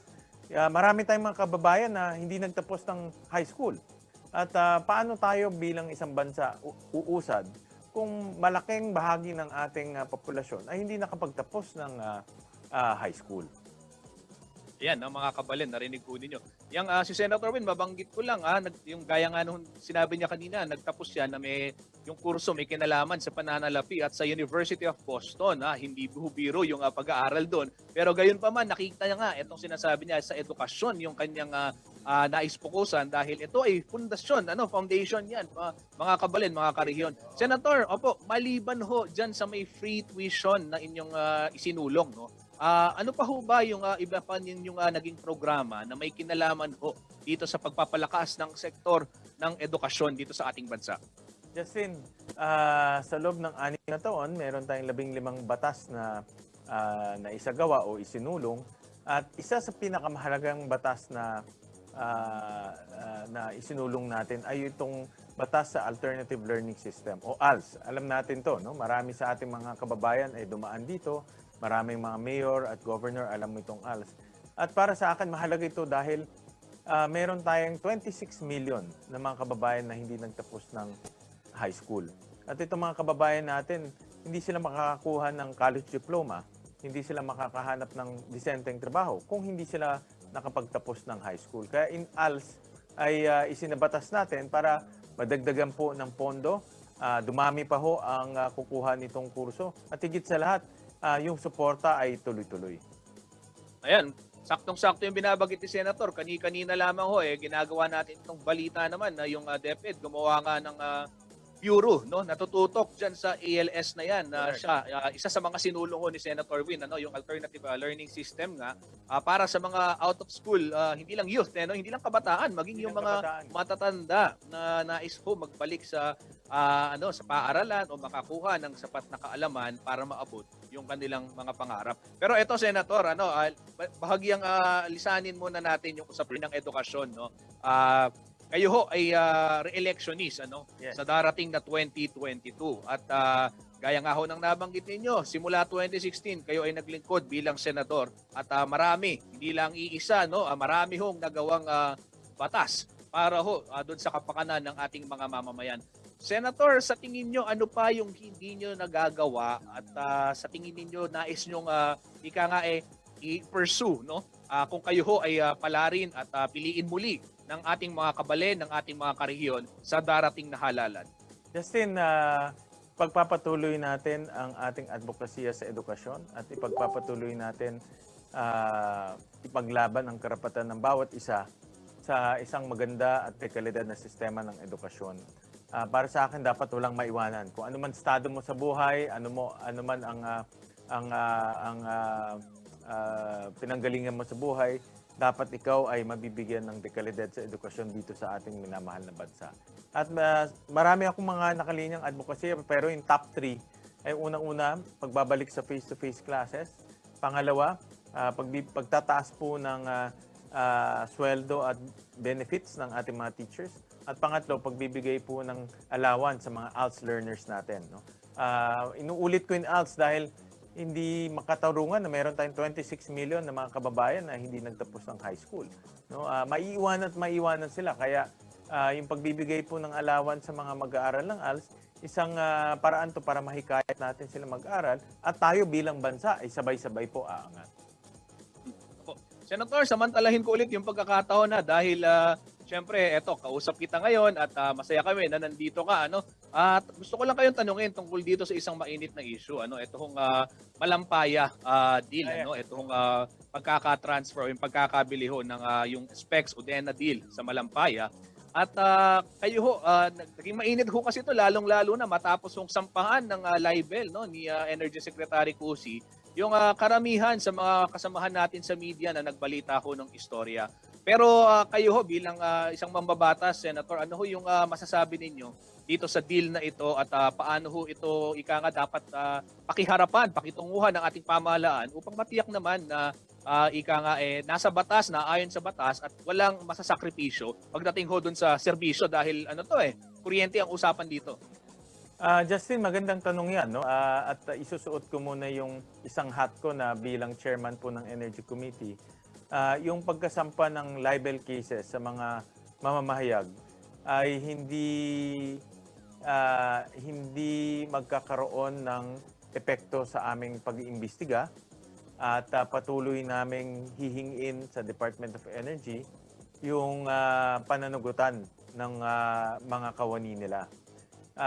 Yung pagsasampa ng kaso, hindi mawawala yung nangangamoy na korupsyon, hindi rin mawawala yung mga nangangamoy na pang-aabuso ng kanilang kapangarihan. Ang importante ay patuloy pa rin namin imbestigahan itong issue para panugutin yung mga taong gumawa nitong kabalbalan. Sa aking pag-aanalisa at tinignan ko lahat ng dokumento, ang tawag ko nga dito sa transaksyon, lutong Macau. Dahil ang gobyerno,